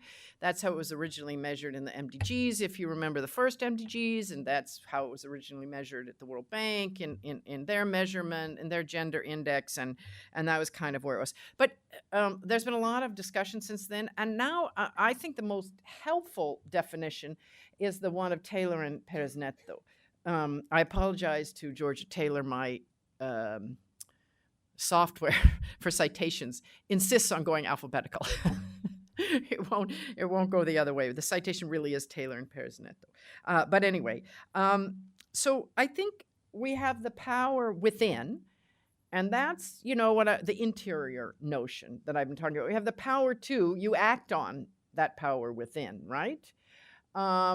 We have the power over. That has to do with control, and that's also an acting on. And then we have the power with, the ability to organize with others, and there's the collective activity.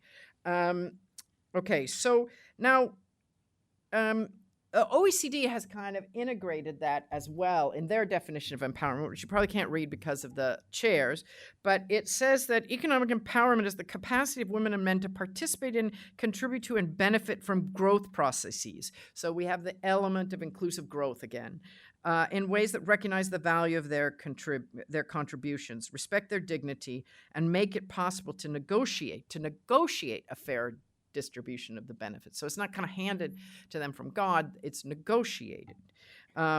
So these are, I think, this kind of notion of economic empowerment is, I would say it's sort of widely accepted in the economic empowerment literature these days. And so that's where I start. Now, the next question is women's economic empowerment necessary for development? And do development interventions foster empowerment? Well, okay, so some of the answer to that question was given by Dean Carlin yesterday, but the question is, did they measure empowerment? So if you think about those four components of Taylor and Perez-Neto, and then you think about how people usually measure empowerment, which is what Dean Carlin put up yesterday and what I'll put up today, they're usually checking on a very specific behavior pattern, which is participation in decisions about some household expenditures.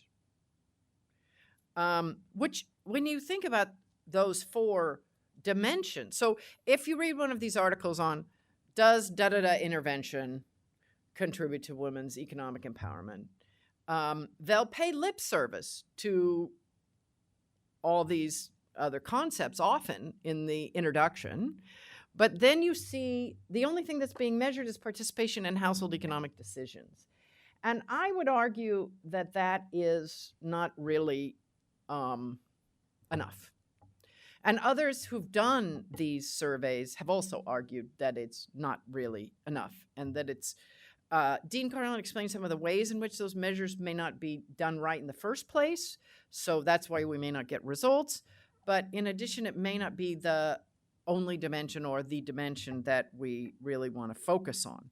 Now, others have focused on other dimensions. There are a few microfinance evaluations that have tried to use broader questions about agency in their evaluations, and there are also some evaluations on projects for adolescent girls that have tried to use broader ones. So there's been there are also, one common thing is to use the views on gender norms. These have been kind of tested and used in the DHS surveys around the world. And so people will use, and the views on gender norms are things, when is it acceptable to beat your wife? That's the main gender norm that the DHS use. But it will also ask about your views about reproductive health and things like that. Some of them ask whether a woman should work. What are your views about whether a woman should work? Some of them use. So this Women's Empowerment and Agriculture Index is a very interesting project and a very interesting index. IFPRI's kind of the lead on that. Others are working on it. And they're looking at the time use and allocation of chores. And I have some questions about that, but okay. They're looking at, mobility. That's one that is more commonly used. Can you leave they asked the woman, can you leave the house?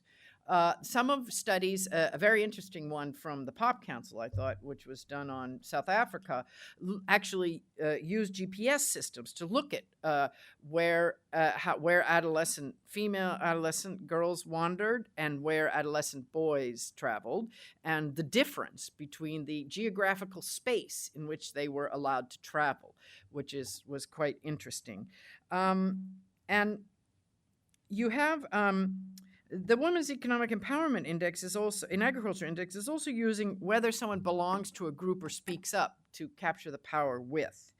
Now, one of my issues with that index and other index projects, I understand why people make indexes. I got the statistics of that and all of that and variables and power and all that kind of stuff. But, I don't know if I sometimes I look at these indexes and I feel they're like really a mashup, and I'm not sure what's been mashed up.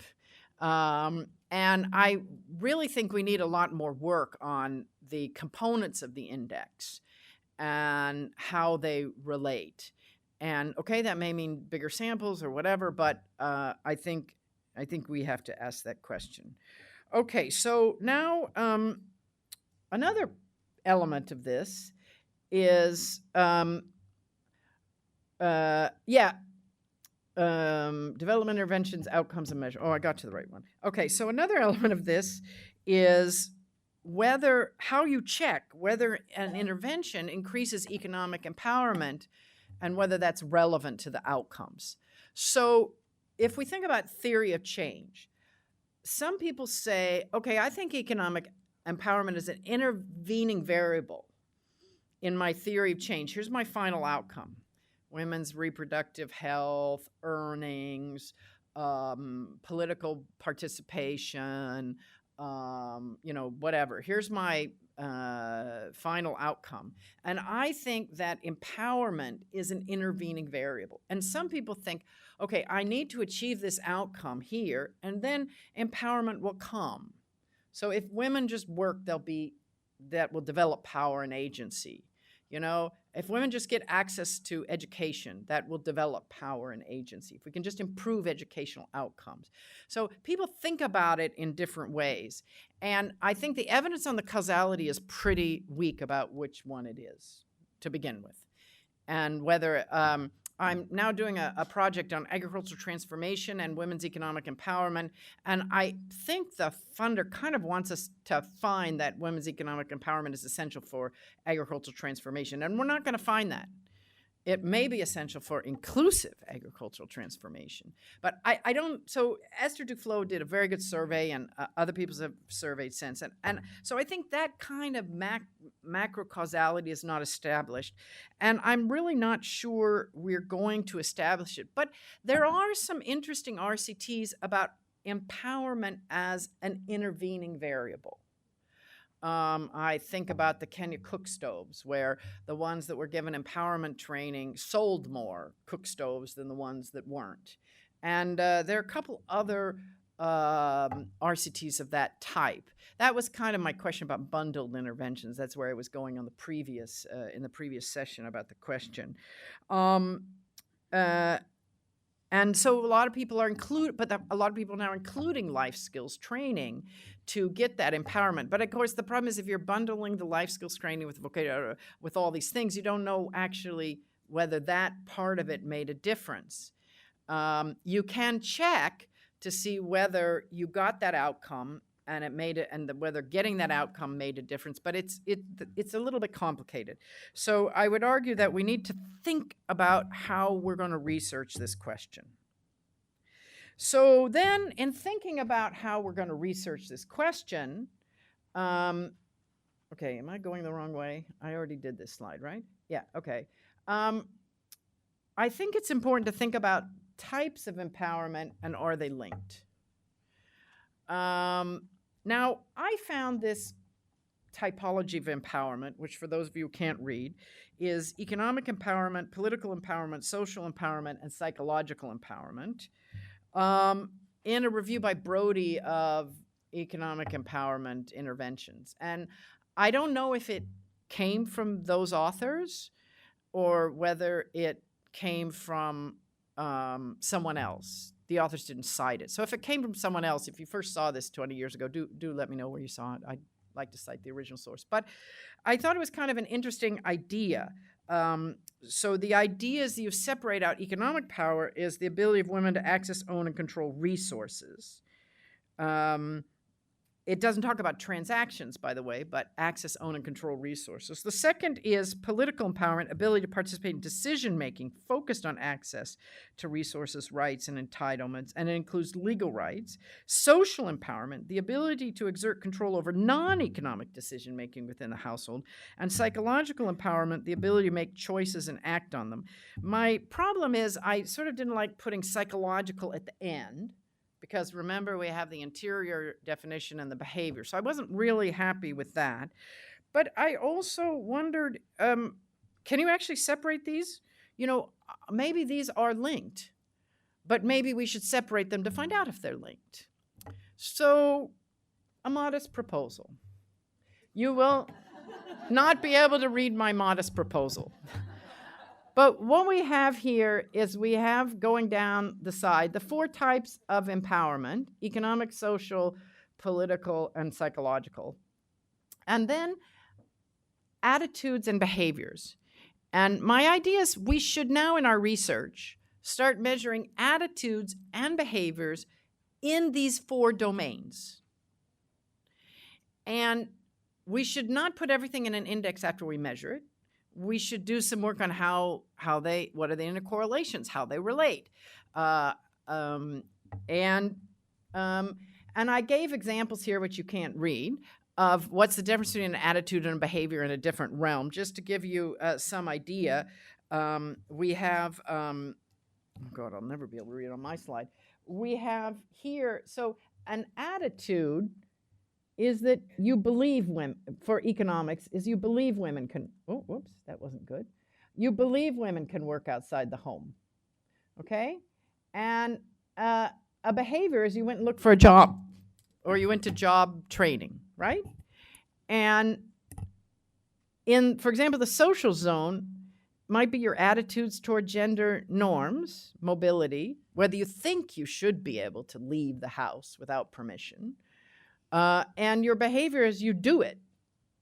So we probably maybe need to see both the attitudes and behaviors because, as Bruce Weidick, I was influenced by Bruce Weidick's paper on the economics of hope as well. As he said, dreams alone aren't good enough. You have to act on them, right?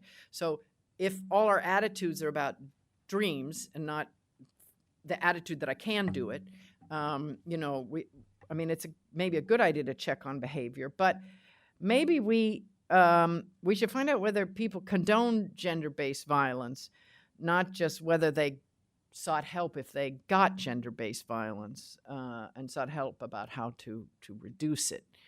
And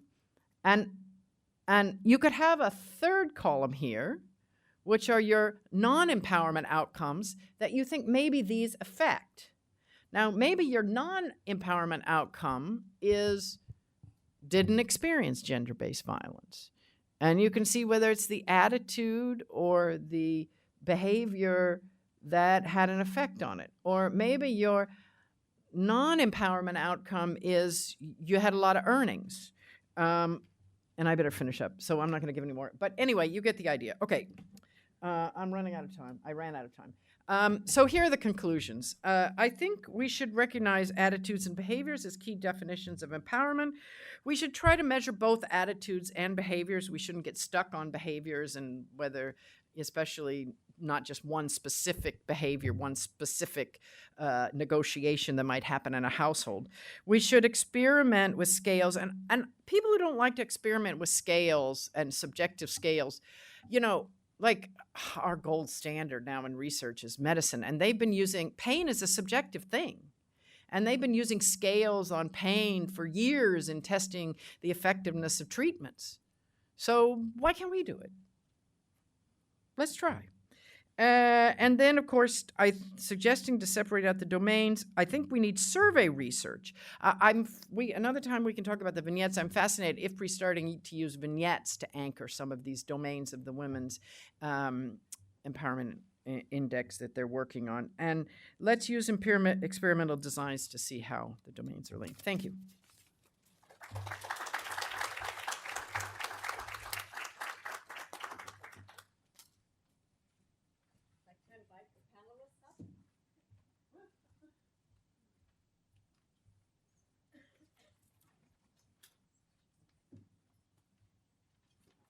If it goes out, please 18.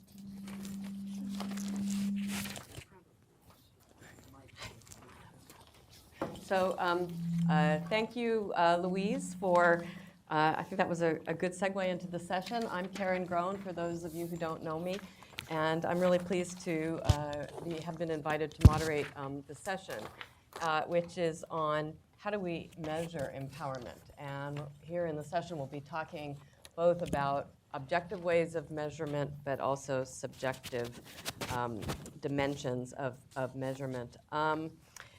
We have 4 panelists, which I will just quickly introduce. We have Kelly Holman, who's with the Pop Council and a longtime friend from many years ago, works on adolescent girls and is going to talk about some of her research. We have Susana Martinez Restrepo from Fede Desarrollo. No, I didn't get that, did I? In Colombia. Deb Rubin, who's with Cultural Practice and known to many of us for many years, and Martin Valdivia, who's with GRADE, a fantastic think tank in Peru, who's been thinking about these questions also for a really long time. I'm going to ask you all some questions. I'm going to ask you to speak for 2 minutes about the highlights, the takeaway messages of the paper that you wrote for this project, since I'm not sure everybody here has read the paper, so it would be great to have an introduction. And then I want to have a conversation with you about some of the measurement issues, touching perhaps on some of the issues that Louise mentioned, but things that have come out of your papers as well.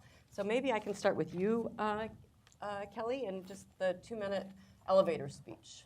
Sure.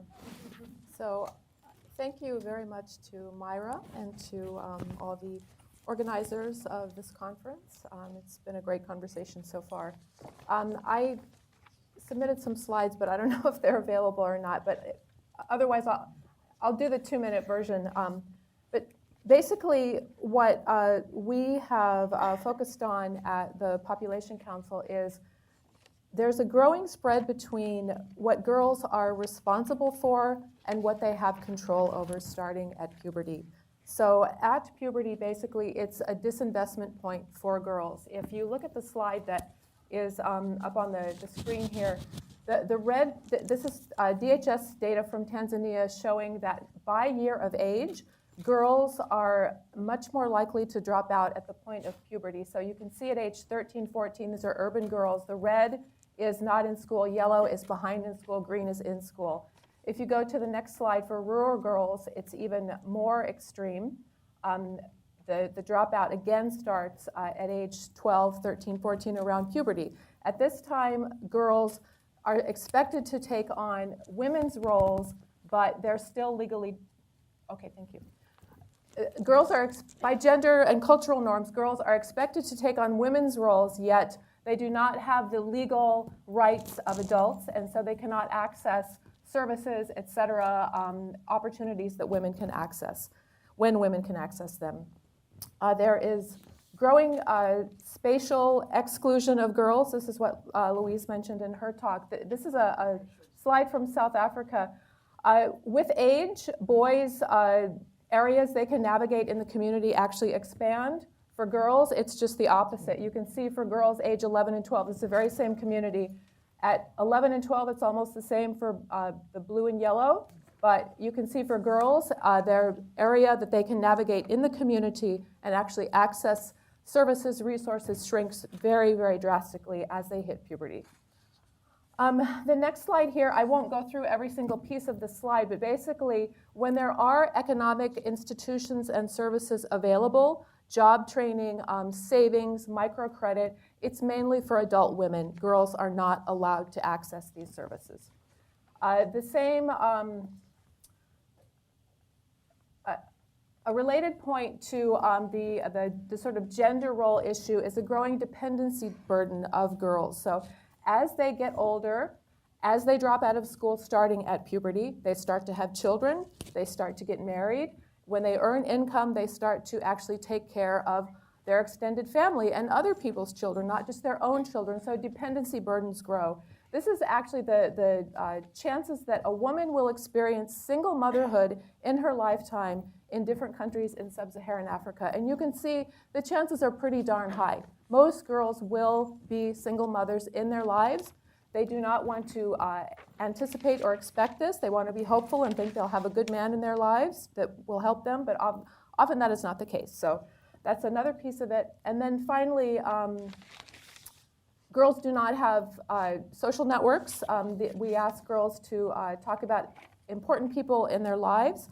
And they mentioned, this is in Tanzania again, they mentioned mother, father, different community leaders, but then across the board, important people in the community who are supposed to be carers, pastors, religious leaders, sheikhs, community elected officials, were actually people who sexually preyed on girls. And so they were not seen as protectors, they were seen as actually dangerous to girls. And finally, we ask girls, who do girls like you in this community have sex with? Not who you have sex with, who do girls like you have sex with? And in 3 different settings across Tanzania, we had 13 distinct types of sexual partners. 8 of those partners, 8 of the 13, were age-disparate partners who were basically for structural access, economic access, hope for jobs, accessing health care, transportation, taxi drivers, et cetera. So when there are no jobs for girls, even if they have access to education and training, basically they depend on sexual relationships, whether they're marriage or other types of sexual liaisons, to survive. So that's the 2-minute speech with some visuals. So thank you, Kelly. Susanna, maybe you can give the 2-minute elevator pitch. Okay, so I wrote a think piece with my co-author, Johanna Dancari from the Instituto Estudios Peruanos. It's a think tank in Peru, and this is part of a book we're writing with the support of the IDRC. And basically, what we are doing is, as local researchers, we are being critical of the instruments that we have been using traditionally to measure women's empowerment. We have been thinking about whether the measures that we are using to measure subjective well-being are working or not, because in the field we have seen that for our cases in Colombia and Peru, among extreme poor women and moderate poor women, they are not really working. So we are discussing this from our perspective as local researchers, and I want to highlight 2 points that we that we explain in the think piece. So one is decision making. We traditionally use decision-making instruments, as you know, who makes the decision in the household. Is it me? Is it me and my husband, or me and my partner, me with someone else, or me alone? And what we found is that, and we define having, if I make the decision, or if I make the decision with my husband, then, or my partner, then I will be empowered. And what we found is that women were super empowered after some programs. But when we went to see what happened in qualitative methods with focus groups and triada, something that we use small groups of 3 friends, they didn't really understand the questions, or they really didn't make the decisions. So we tried to understand what was going on, and we have some hypotheses on, well, first, they might not be understanding the question. Second, we might not be asking the right question. Third, they assume that if the husband told them, oh, I am going to buy this TV, that was making the decision with the husband. So we discuss these issues as some of the potential mistakes we are doing with using these measures, and how we need to use them more critically and test other ways of doing it. So that's the first. And the second one is the well-being stairs. I don't know if you're aware that in subjective dimensions, we keep using these stairs where there are 10 stairs, and we said, okay, from 1 to 10, how free are you to make your own decisions and making choices over your life? So 1 is no choice, no freedom over the decisions over your life, and 10 is the greatest. And then we realized that they weren't understanding. In Peru, for example, it took them on average 8 minutes to respond to questions, and servers are like, please respond, and at the end, we assumed that they were just responding whatever the interviewer wanted to say. And in Colombia, in the think piece, I tell a funny story where women were saying, oh, okay, 5 years ago, because the question is, where were you 5 years ago and where are you now? And they said, 5 years ago I was with my mother-in-law, and then today I live alone. So we wonder what does it mean, and we have a little debate with Mayra. What does it mean? Does it mean that they didn't understand the question? Does it mean that they are making concrete examples of something, of a very abstract idea for a woman that has maybe 2nd degree of primary school? Maybe it is a proxy of 5 years ago she wasn't good off because she was living with her mother-in-law, and now she's better off because she's living by herself with her husband. Or maybe she didn't understand the question.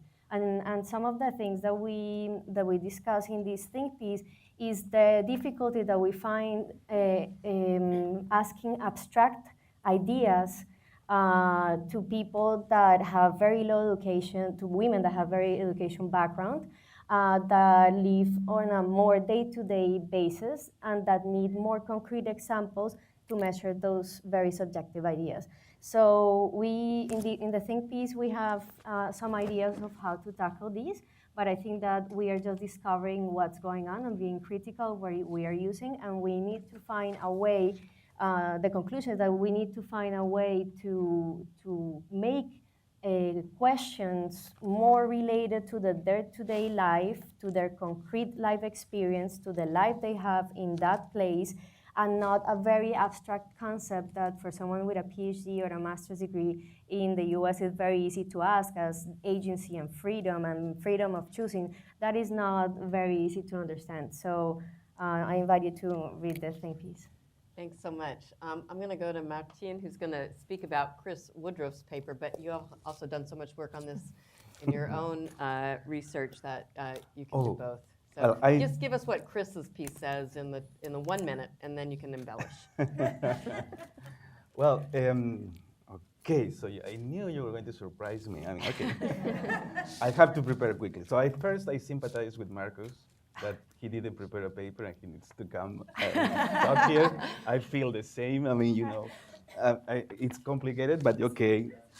It's also good to be out of the box, not prepared, but trying to see what they were thinking, what their the ideas. So first, Chris topic, our main argument is around the connection between, or the extra variable that refers to control of time. That the people needs empowerment has to do with the way they can control their time in doing things. And that is connected to some objective measures towards stress, that's our saliva and things like that, but also some specific questions about if they have feel depressed, if they have been able to sleep in the recent time, all questions related to, because that is connected to the fact that they are suffering in the way to controlling their time to get to do, women, to do everything that they need to do. And we know that women, it's more complicated in as more traditional societies because of the multiple roles, and the multiple roles that, have some extra demands for women. So they have to be an income earner, they have to be a wife or, partner, and then mother and all that stuff, and then the male seems to be able to just focus on the income earner, and the other roles are, they don't seem to affect that much that component, and the women, they need to move between all of them, and that generates stress, and and then that's one of the arguments that he's saying, and that's a very interesting argument that you will need to read the piece, because he has a much more than what I'm saying at this moment, but it's kind of the idea of grasping, and it's a point that maybe is less touched when we're talking about empowerment, and then so that's a good contribution that he's offering us. More generally, to the idea, I agree when listening to Luis that there's a brilliant summary, a presentation of the thing, is that in general we know that we have just recently started to see more work on gender equality with hard data or with rigorous evidence of if it works, not, and everything, and that's very good. And we are improving in the way to do the objective measures of empowerment there, the economic empowerment there. Not yet that well, but we are improving, getting better.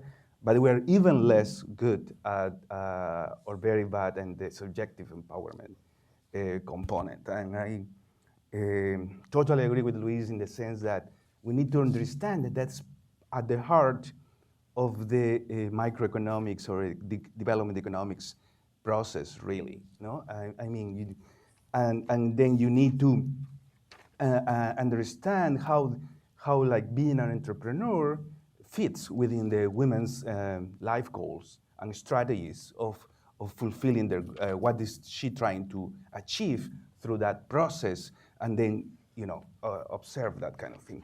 So given that we don't know yet much between the connection of these outcomes, these intermediate outcomes, that's something that was coming up to me, the discussion we had a few years ago with Myra about doing these intermediate and final outcomes, making us think of the difference between the two. And here maybe is that we are maybe looking too much at what we could call the final outcomes. And if we don't see the intermediate ones, we are not able to understand or to interpret what is going on with the so-called final outcomes of the process, like the stress thing in particular, for example, but also some others. Like, for example, some people, at some recent event, I was talking and they were saying, well, you now want them to be innovative and you want them to be care of a growing business, and that's going to add stress to her, and that's going to be bad for her. So if we don't understand how that fits within her goals, then we'll have the index in which one variable that goes one direction, the other variable goes in the other direction, because she has indeed more money to educate her children, for example, and that may be part of what she understands as very empowering, that the ability to provide something to their offspring is empowering in certain, or you can be empowering in certain environments and people. But then but also, of course, she's more stressed, and so you take that out, and then the index may show no change when there has been some change. So then I think that's what Luis was saying also. I mean, if you don't do carelessly the index, you may end up losing the capacity to capture those kind of things. So, and that has to do with a point that maybe is a fault in our studies in business development, in a sense, which is we have, because we have time constraints for surveying too, right? So we have not got that much into the detail into the family processes that goes with that. Employment, education of all the other members of the family, and we need that if we want to understand empowerment. So, because we want to see all the processes that are going on, and the experimental evidence that we are generating more and more often now is perfect, or is very good, because we have an external intervention that is changing the income level of some of these populations, not touching directly the empowerment component, the subjective empowerment component, and then we want to see what their decisions are about that, because that will imply what they mean by empowerment, what they think of their empowerment. When they have more money, what do you want to do? Or that the same idea of what are the constraints that they will face. Some people will face some constraints than others. So all that process makes me think that maybe we're not that ready to just generate the index, you know? But we have a lot to learn, and we may have a good environment to do that when we're discussing evidence like we have been seeing in this conference. Thanks, Martin. And actually now we're going to hear a little bit about an index, the Women's Empowerment in Agriculture Index, which I think Deb is going to talk a little bit about. And there's lots of issues to pick up on, but give us the 2-minute pitch and then we'll go into some of the issues. Sure. Well, actually, I wanted to start with just a couple of words about myself and the fact that I wrote this paper with Agnes Kisumbing at IFPRI, as well as a former IFPRI research assistant, Katie Spruill. So I'm up here representing 3 people. But I learned yesterday that I was actually a very special person, that I'm part of the 1%. I always thought I was part of the 99.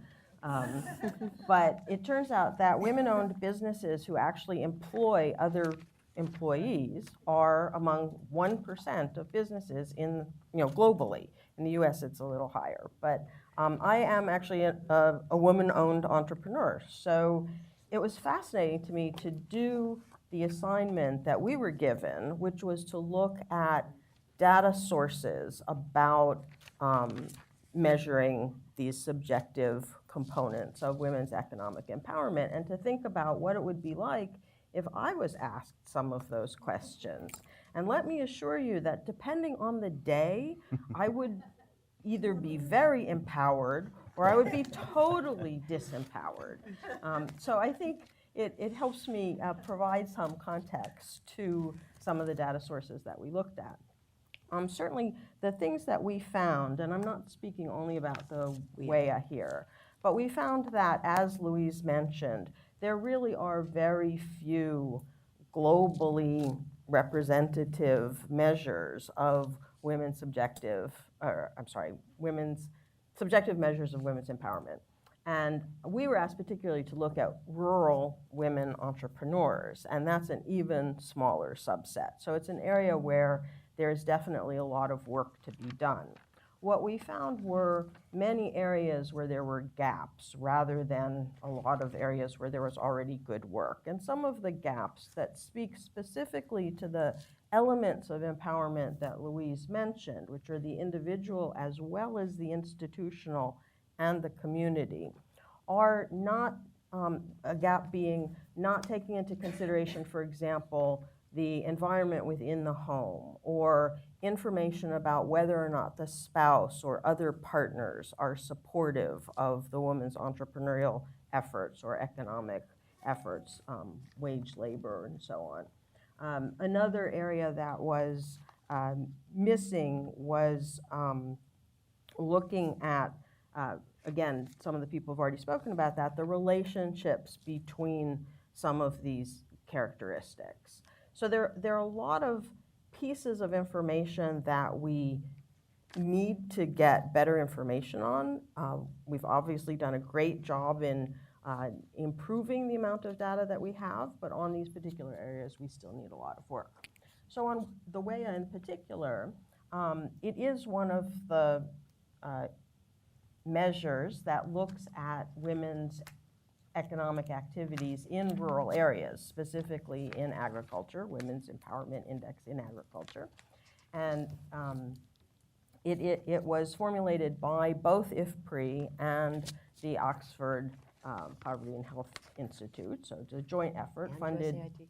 and funded by No, it was help created by USAID. help created by USAID. I stand corrected. I think the vocabulary now is co-created, right? Okay. So co-created by USAID and certainly funded also by USAID. You know, the intention, it was formulated as a population-based survey, and the intention was really to provide a snapshot of the situation at a particular time within a country, within the zone of influence at AID, and to be able to see whether the needle moved from one iteration of the index to another iteration of the index. And I think it's really important to point out, to broaden the presentation that Louise gave, is that there actually are underlying mathematical equations about how the different parts of the index can be decomposed so that you can understand how each factor influences the outcome.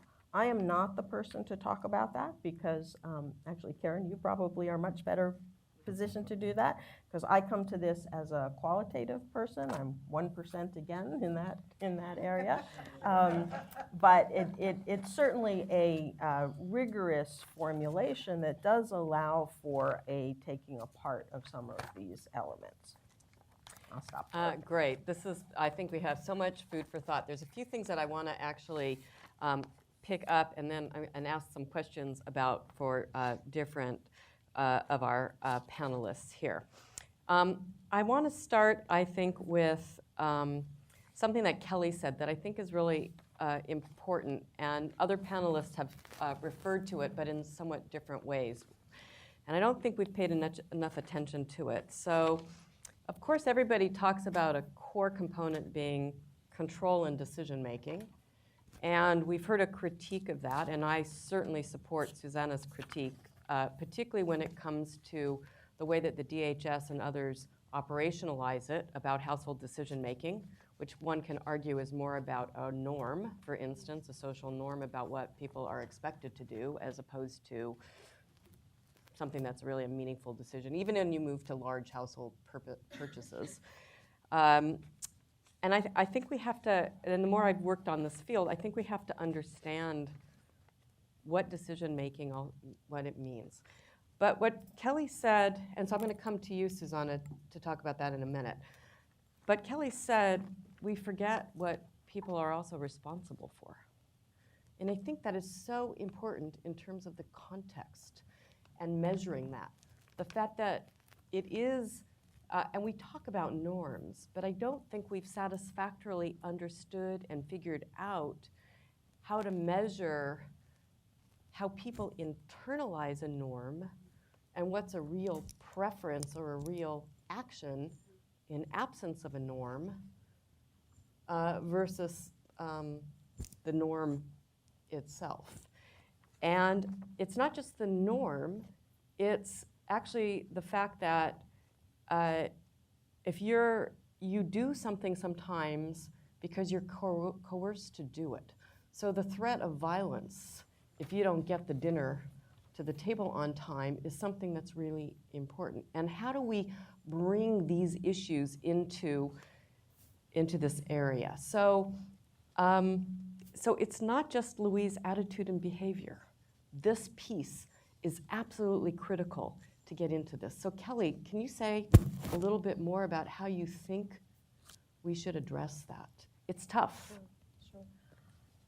I'm glad you brought this out because this came up yesterday in some of the conversations around sharing, and I think Myra mentioned it and some other presenters mentioned it, is basically, it sounds so stereotypical, but women are conditioned to be carers, right? And like it was just discussed by Elizabeth and others that in the CCT realm, basically the money was always given to the mother because, you know, the notion is that she's Good going mother to hypothesis. share like more widely than the father would. And these sort of pressures and norms actually become internalized by girls early on.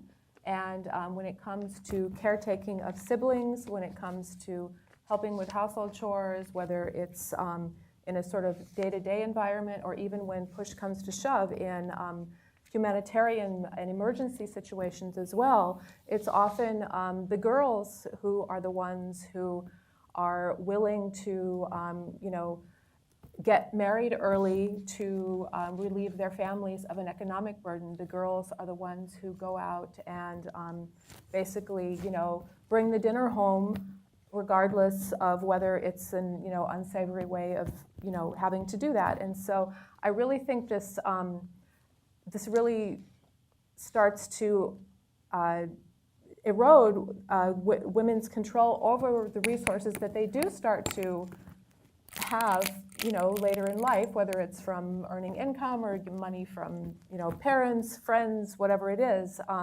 because there are so many pressures to take care of other people. And if girls, especially those who are under legal age, who cannot open a protected individual savings account, then they're even more subject to, you know, sharing and having other people use their resources.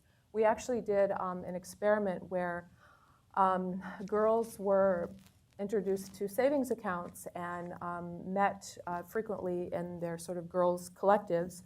And girls who had only the savings account without the sort of girls' meeting and collective on top of it, they were actually more subject to being sexually harassed and being approached to get their money because people knew they had savings accounts, than the girls who had the more sort of social supportive network around them to learn how to negotiate having money and how to protect their money. So this starts to happen, I think, earlier than we realize. So there's two elements that you just brought out that I think are really important to flag. One is the element which I think is important for the decision making, is the issue of motivation. Sabina Al-Khair has a way of operationalizing this in the Women's Empowerment in Ag Index, which is, I make this decision because I think it's the right thing to do, or I make this decision because it's what others expect of me, or there's different ways to operationalize that. And I think doing more research on that is really important, on the motivation issue, to get at really to unpack this issue of decision making. But the other thing that you mentioned, which I think is under addressed in this literature, is the issue of the individual versus the social, the collectivity. And I think, well, I was surprised, Louise, you didn't really get into this. There's the individual domain of empowerment, but there's so much feminist literature that suggests the collective is what is so critical in terms of groups of women. Or, we heard it in funny ways this morning, the pairing of a woman with a buddy, for instance. And I think the socialism, the collective is really important, and it's a frame that we have to really think harder about in terms of the measurement issues. There's another element of the collective that comes up here too, and I don't know if anybody on the panel wants to comment on this.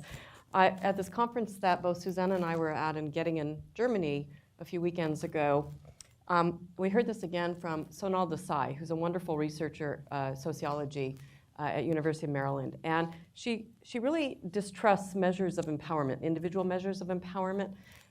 From a South Asian perspective, she thinks that people have collective ways of expressing themselves. They're part of a kinship. They're part of a caste. They're part of a unit. And so the individual is really just not the right approach. And so I'd like to maybe ask Susanna to comment on that, because you've been critical about some of the domains and ways we think about this. Yeah, for example, something that happened to us in the field, and I don't remember if we mentioned it in the think piece because it was so short, is that we were wondering how labor decisions were made among extremely poor women. So we realized that they said that they would be making the decisions to work, but in reality, in the qualitative work, we realized that many women would say, I cannot go to work because I have to ask for permission to my husband, and maybe I cannot go out, and maybe he doesn't let me work.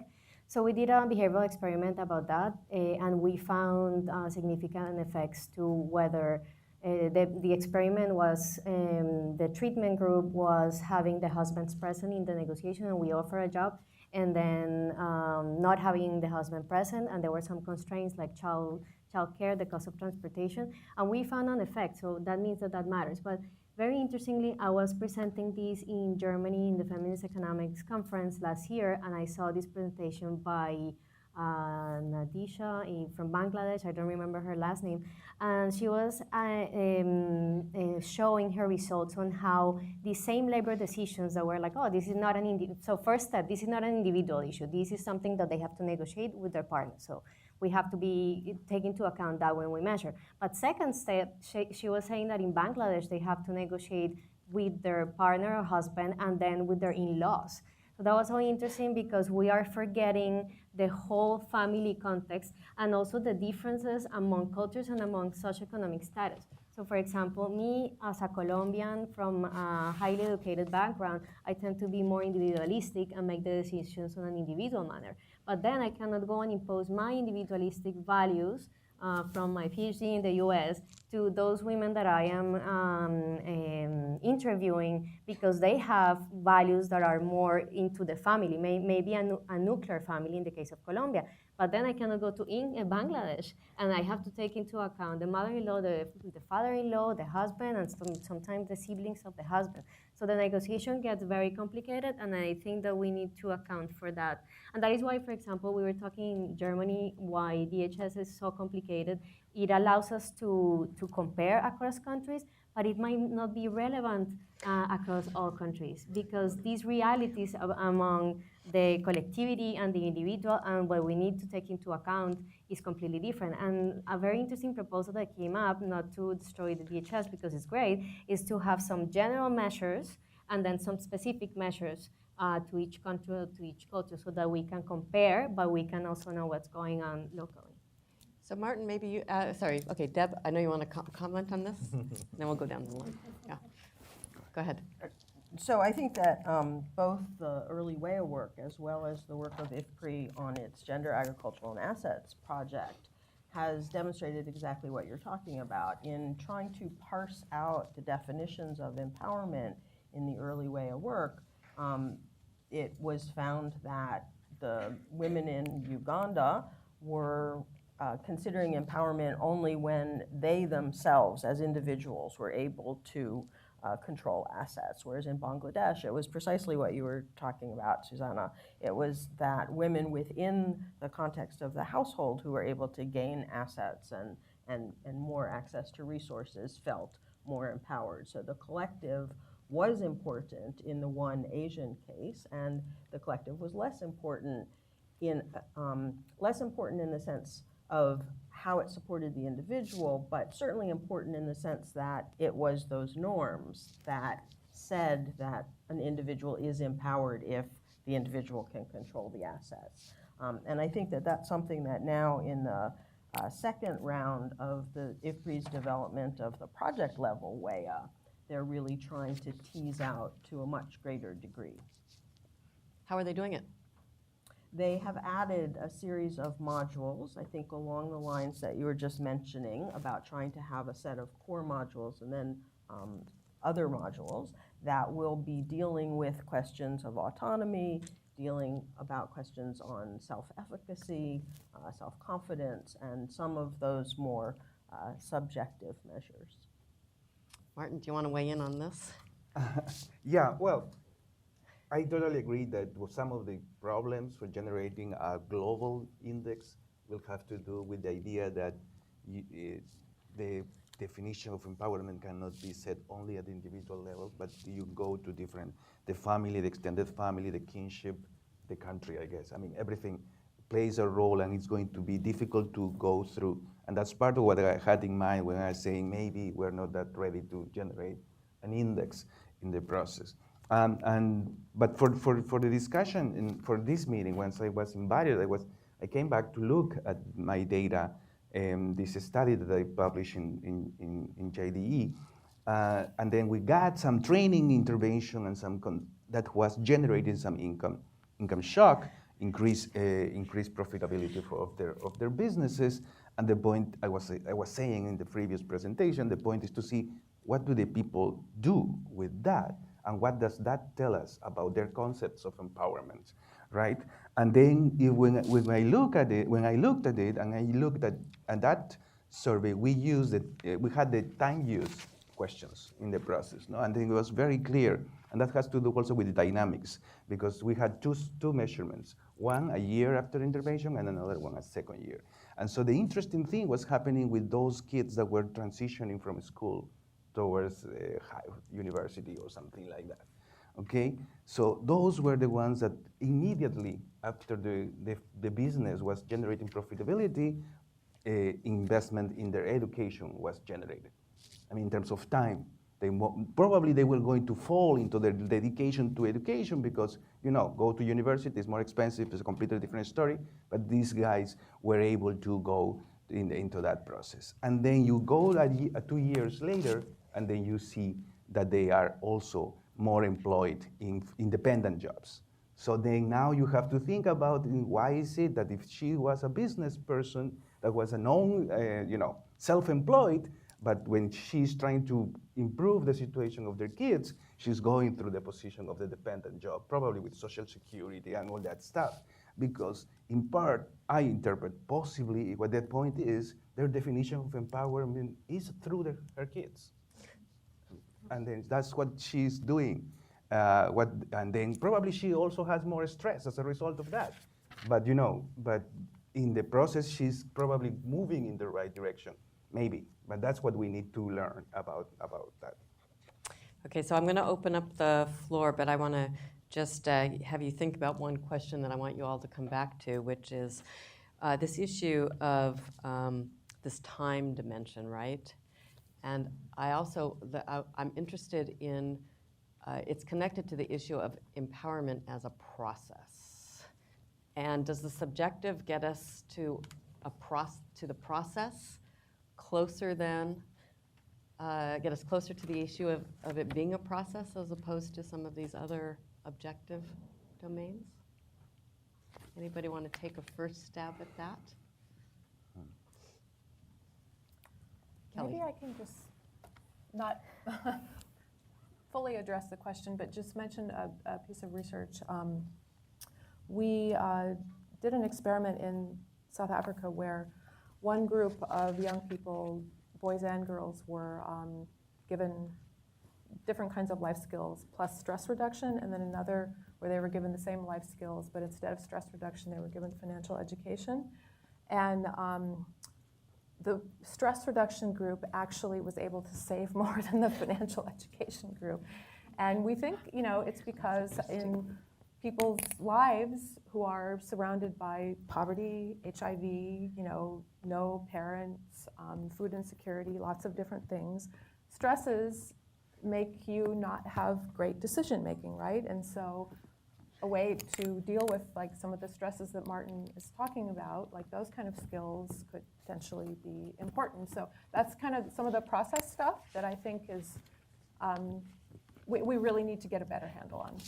Martin, I know you want to comment, and then Susanna, and then I'm going to open it up. Yeah, so, well, just to mention something that is the way we're approaching the issue at the current study, that you had a role in that way too.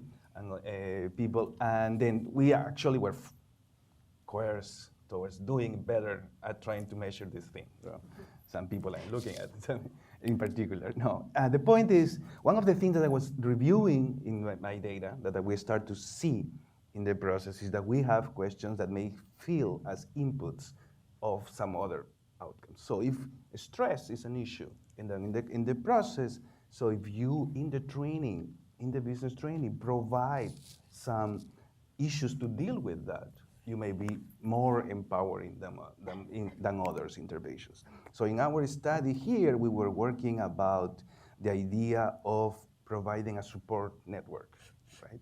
And that's one issue that has to do with a person being able to form a network, rely on the network, use it as a support, use it as a pressure to move on, to progress, and things like that. And being able to have that empowers you to achieve whatever you want to do.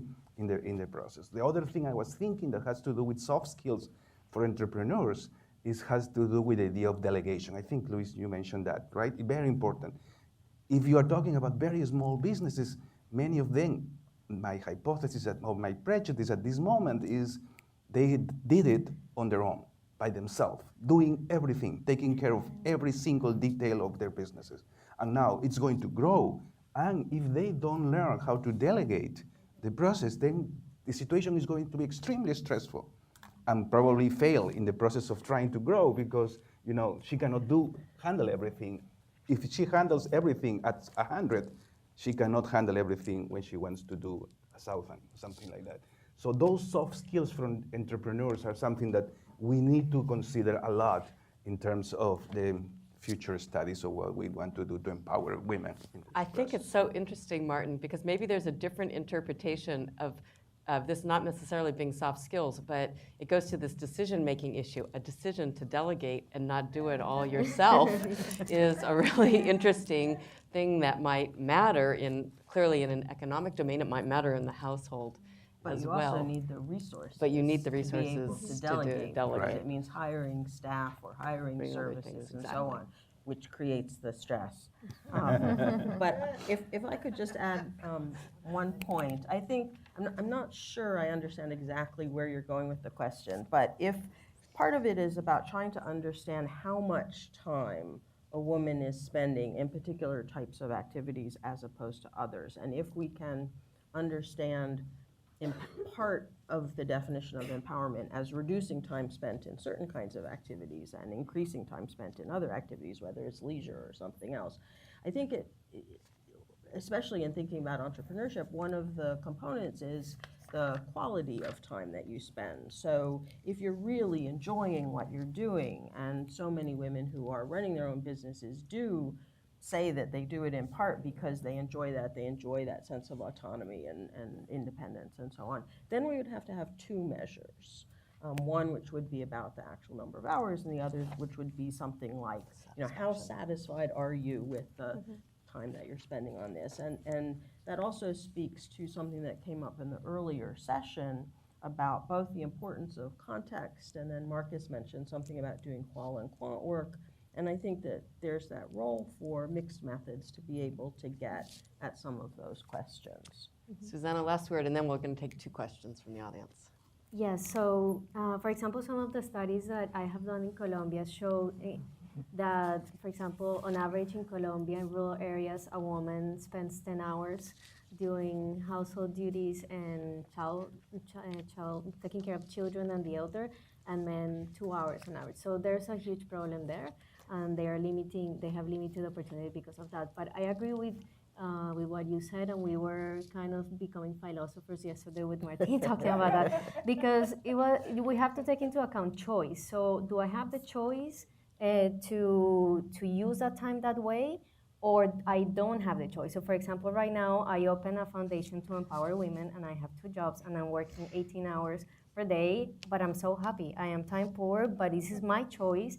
I hope that it is not forever, but it is my choice. So in that sense, that lack of time makes me empowered because I'm doing something for it. Or for example, the example of Peru, and maybe not the case of someone that is opening a foundation, but maybe you choose to have 2 jobs because you want your children to go to college, and for you that is empowering. Maybe you're gonna see the returns when they go, they have a formal job and they help you with your pension because you had an informal job and you never paid towards pension. So I think that it will be very interesting to think a way to measure time use and choice or something related that allows us to see that interaction. And I think that this is also coming back to decision making is associated with that, because something that is happening, we believe that, at least for the case of Latin America, that making a lot of decisions makes us empowered. But in Latin America, we have this saying of the supermothers. So you work and you study and you take care of children and you take care of the elder and you do the household chores, and like, what time do you sleep? Is that empowerment? Really? So we must think also how we divided the time, and whether empowerment is that maybe we do less because we cannot do it all, and that the partners and the children and the son start getting involved in those decisions and helping out more. Not, I shouldn't use actually the word help. Being involved in everything that is going on in the household. So maybe decision making and the interaction of time use have to change because we can be more empowered and do more things if we have less responsibility and try to be less of the super mothers. Really important. Okay, a few questions. So the woman in the back. Oh my gosh, we have such a broad number of questions, but the woman in the back first. Can you state your name, please? Hi. Okay. My name is Josie Lair. I am a senior gender advisor in the USAID Office of HIV/AIDS. So here, I'd like to ask a question about the topic of gender-based violence. So for example, there is a really interesting project happening right now in Zambia where there are many one-stop centers for GBV.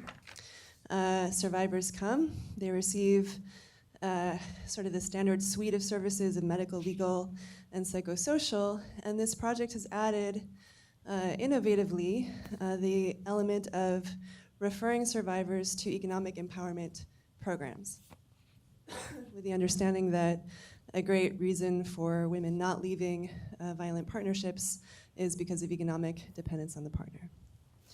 And so the question at hand is, how can we help this work grow? How can we help it be all the more effective? And so I'm wondering what kind of research is out there on, for example, what level of economic empowerment must a person have, subjective or objective? What is the threshold? Is there a key tipping point beyond of independence beyond which they're more likely to leave a violent partner? If we assume that the program is going to have the subjective empowerment component, let's help people, embrace the notion that violence is unacceptable, for example. Just on the economic level, are there particular initiatives, types of economic empowerment programs that might be most effective for GBV survivors? And what kinds of questions should we be asking to look at their effectiveness? Thanks. This woman right here in the, yeah.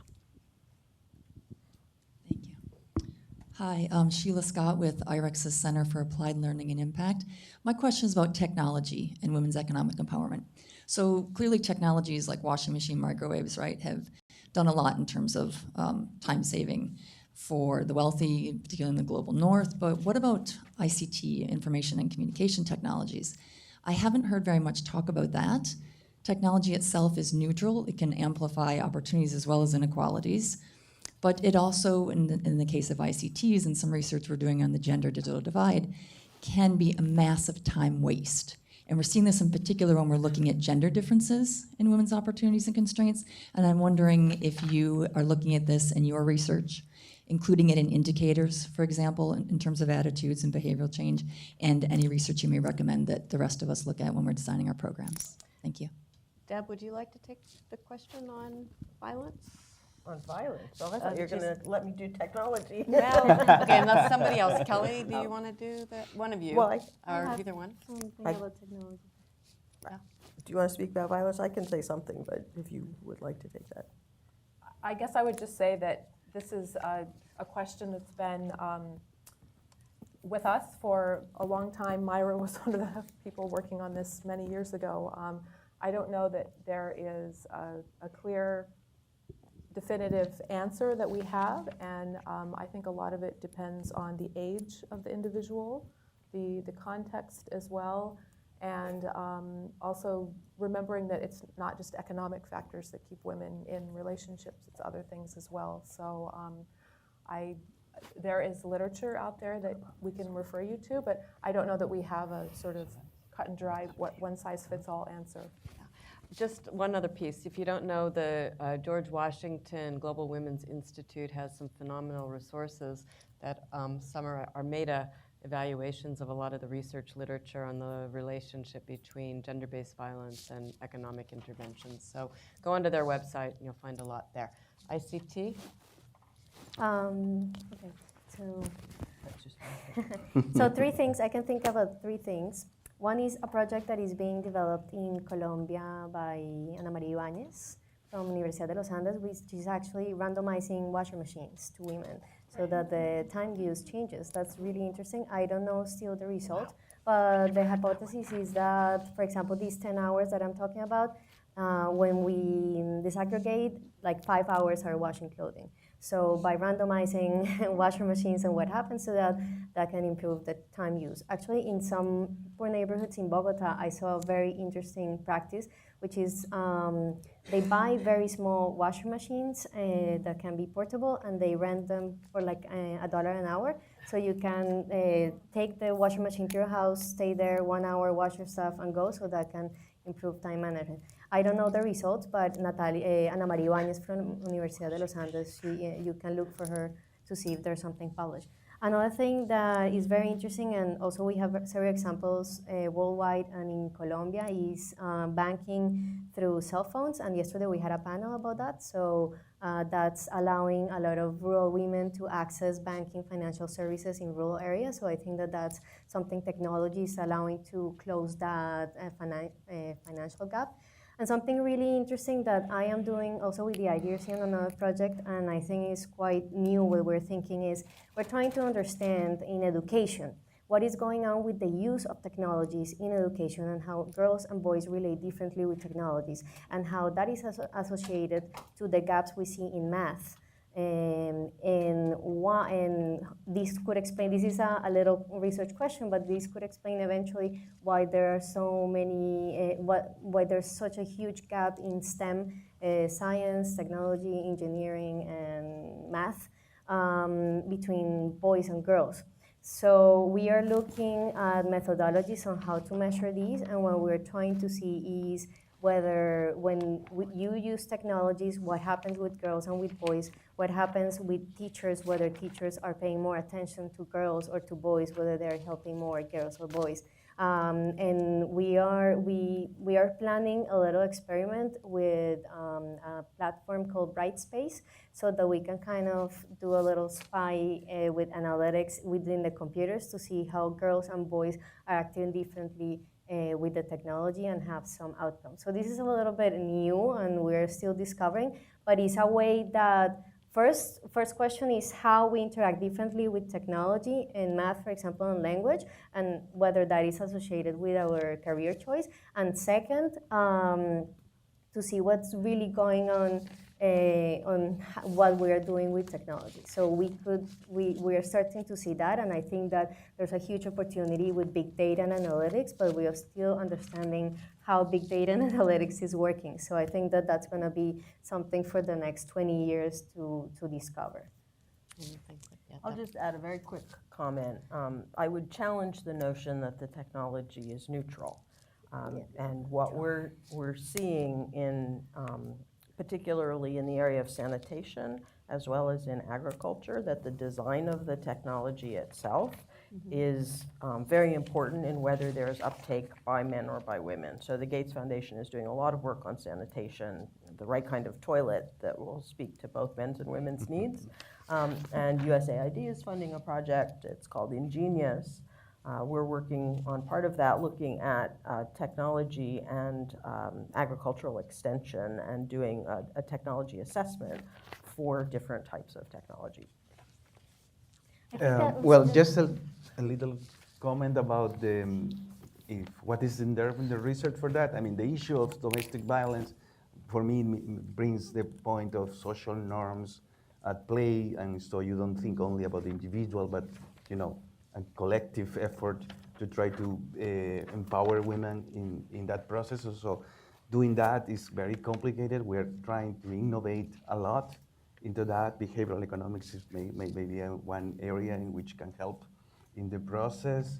When some people started to try, for example, when there is these culturally charged behaviors, I mean, then to use things like soap operas, I mean, which are powerful for women. So there's some study a co-author of mine did in which he was showing that how providing the right role model of a person that is relatively close to, in image, to the people may have some ability to change the expectation of the person about the women about that, and also the social norm moving in that direction. So things like that, I mean, this is a very challenging issue, and then we are trying to go different ways, trying to see if there is something we can do. Just one comment about that. I think that I don't know. Can we go on? I think we're probably at Can time. I make just a little comment about technology? I just to close these, I think that because technology is so huge, we need to define what exactly. Because, for example, I can say, using analytics for evaluating programs in the future and for understanding what's going on can be neutral, but then the researcher that is doing the research might not be neutral. We have had already evidence showing that there are some algorithms that are racist. So those that develop the algorithms have biases, and they put the biases. So, and then there's washer machine that has nothing to do with big data analytics. So I think that we need to be also more specific when talking about technology. Thank you so much. Let's give the panel a hand.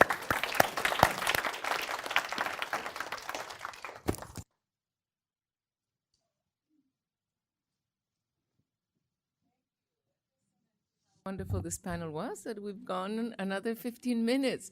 I just want, on behalf of CGD and Data2X and the UN Foundation and IDRC, thank everybody for attending and thanking the panelists. I have been incredibly privileged to have worked with so wonderful people. I mean, the people who wrote the papers, they're really amazing. They were very much engaged, involved, responsive. The papers, hopefully all of them are going to be out there, and they're all on the website. And thank you so much also for our two commentators. So thanks to everybody. Thanks to Data2X and to Emily for providing the funding. Thanks to the ExxonMobil Foundation. And good day to you, all of you.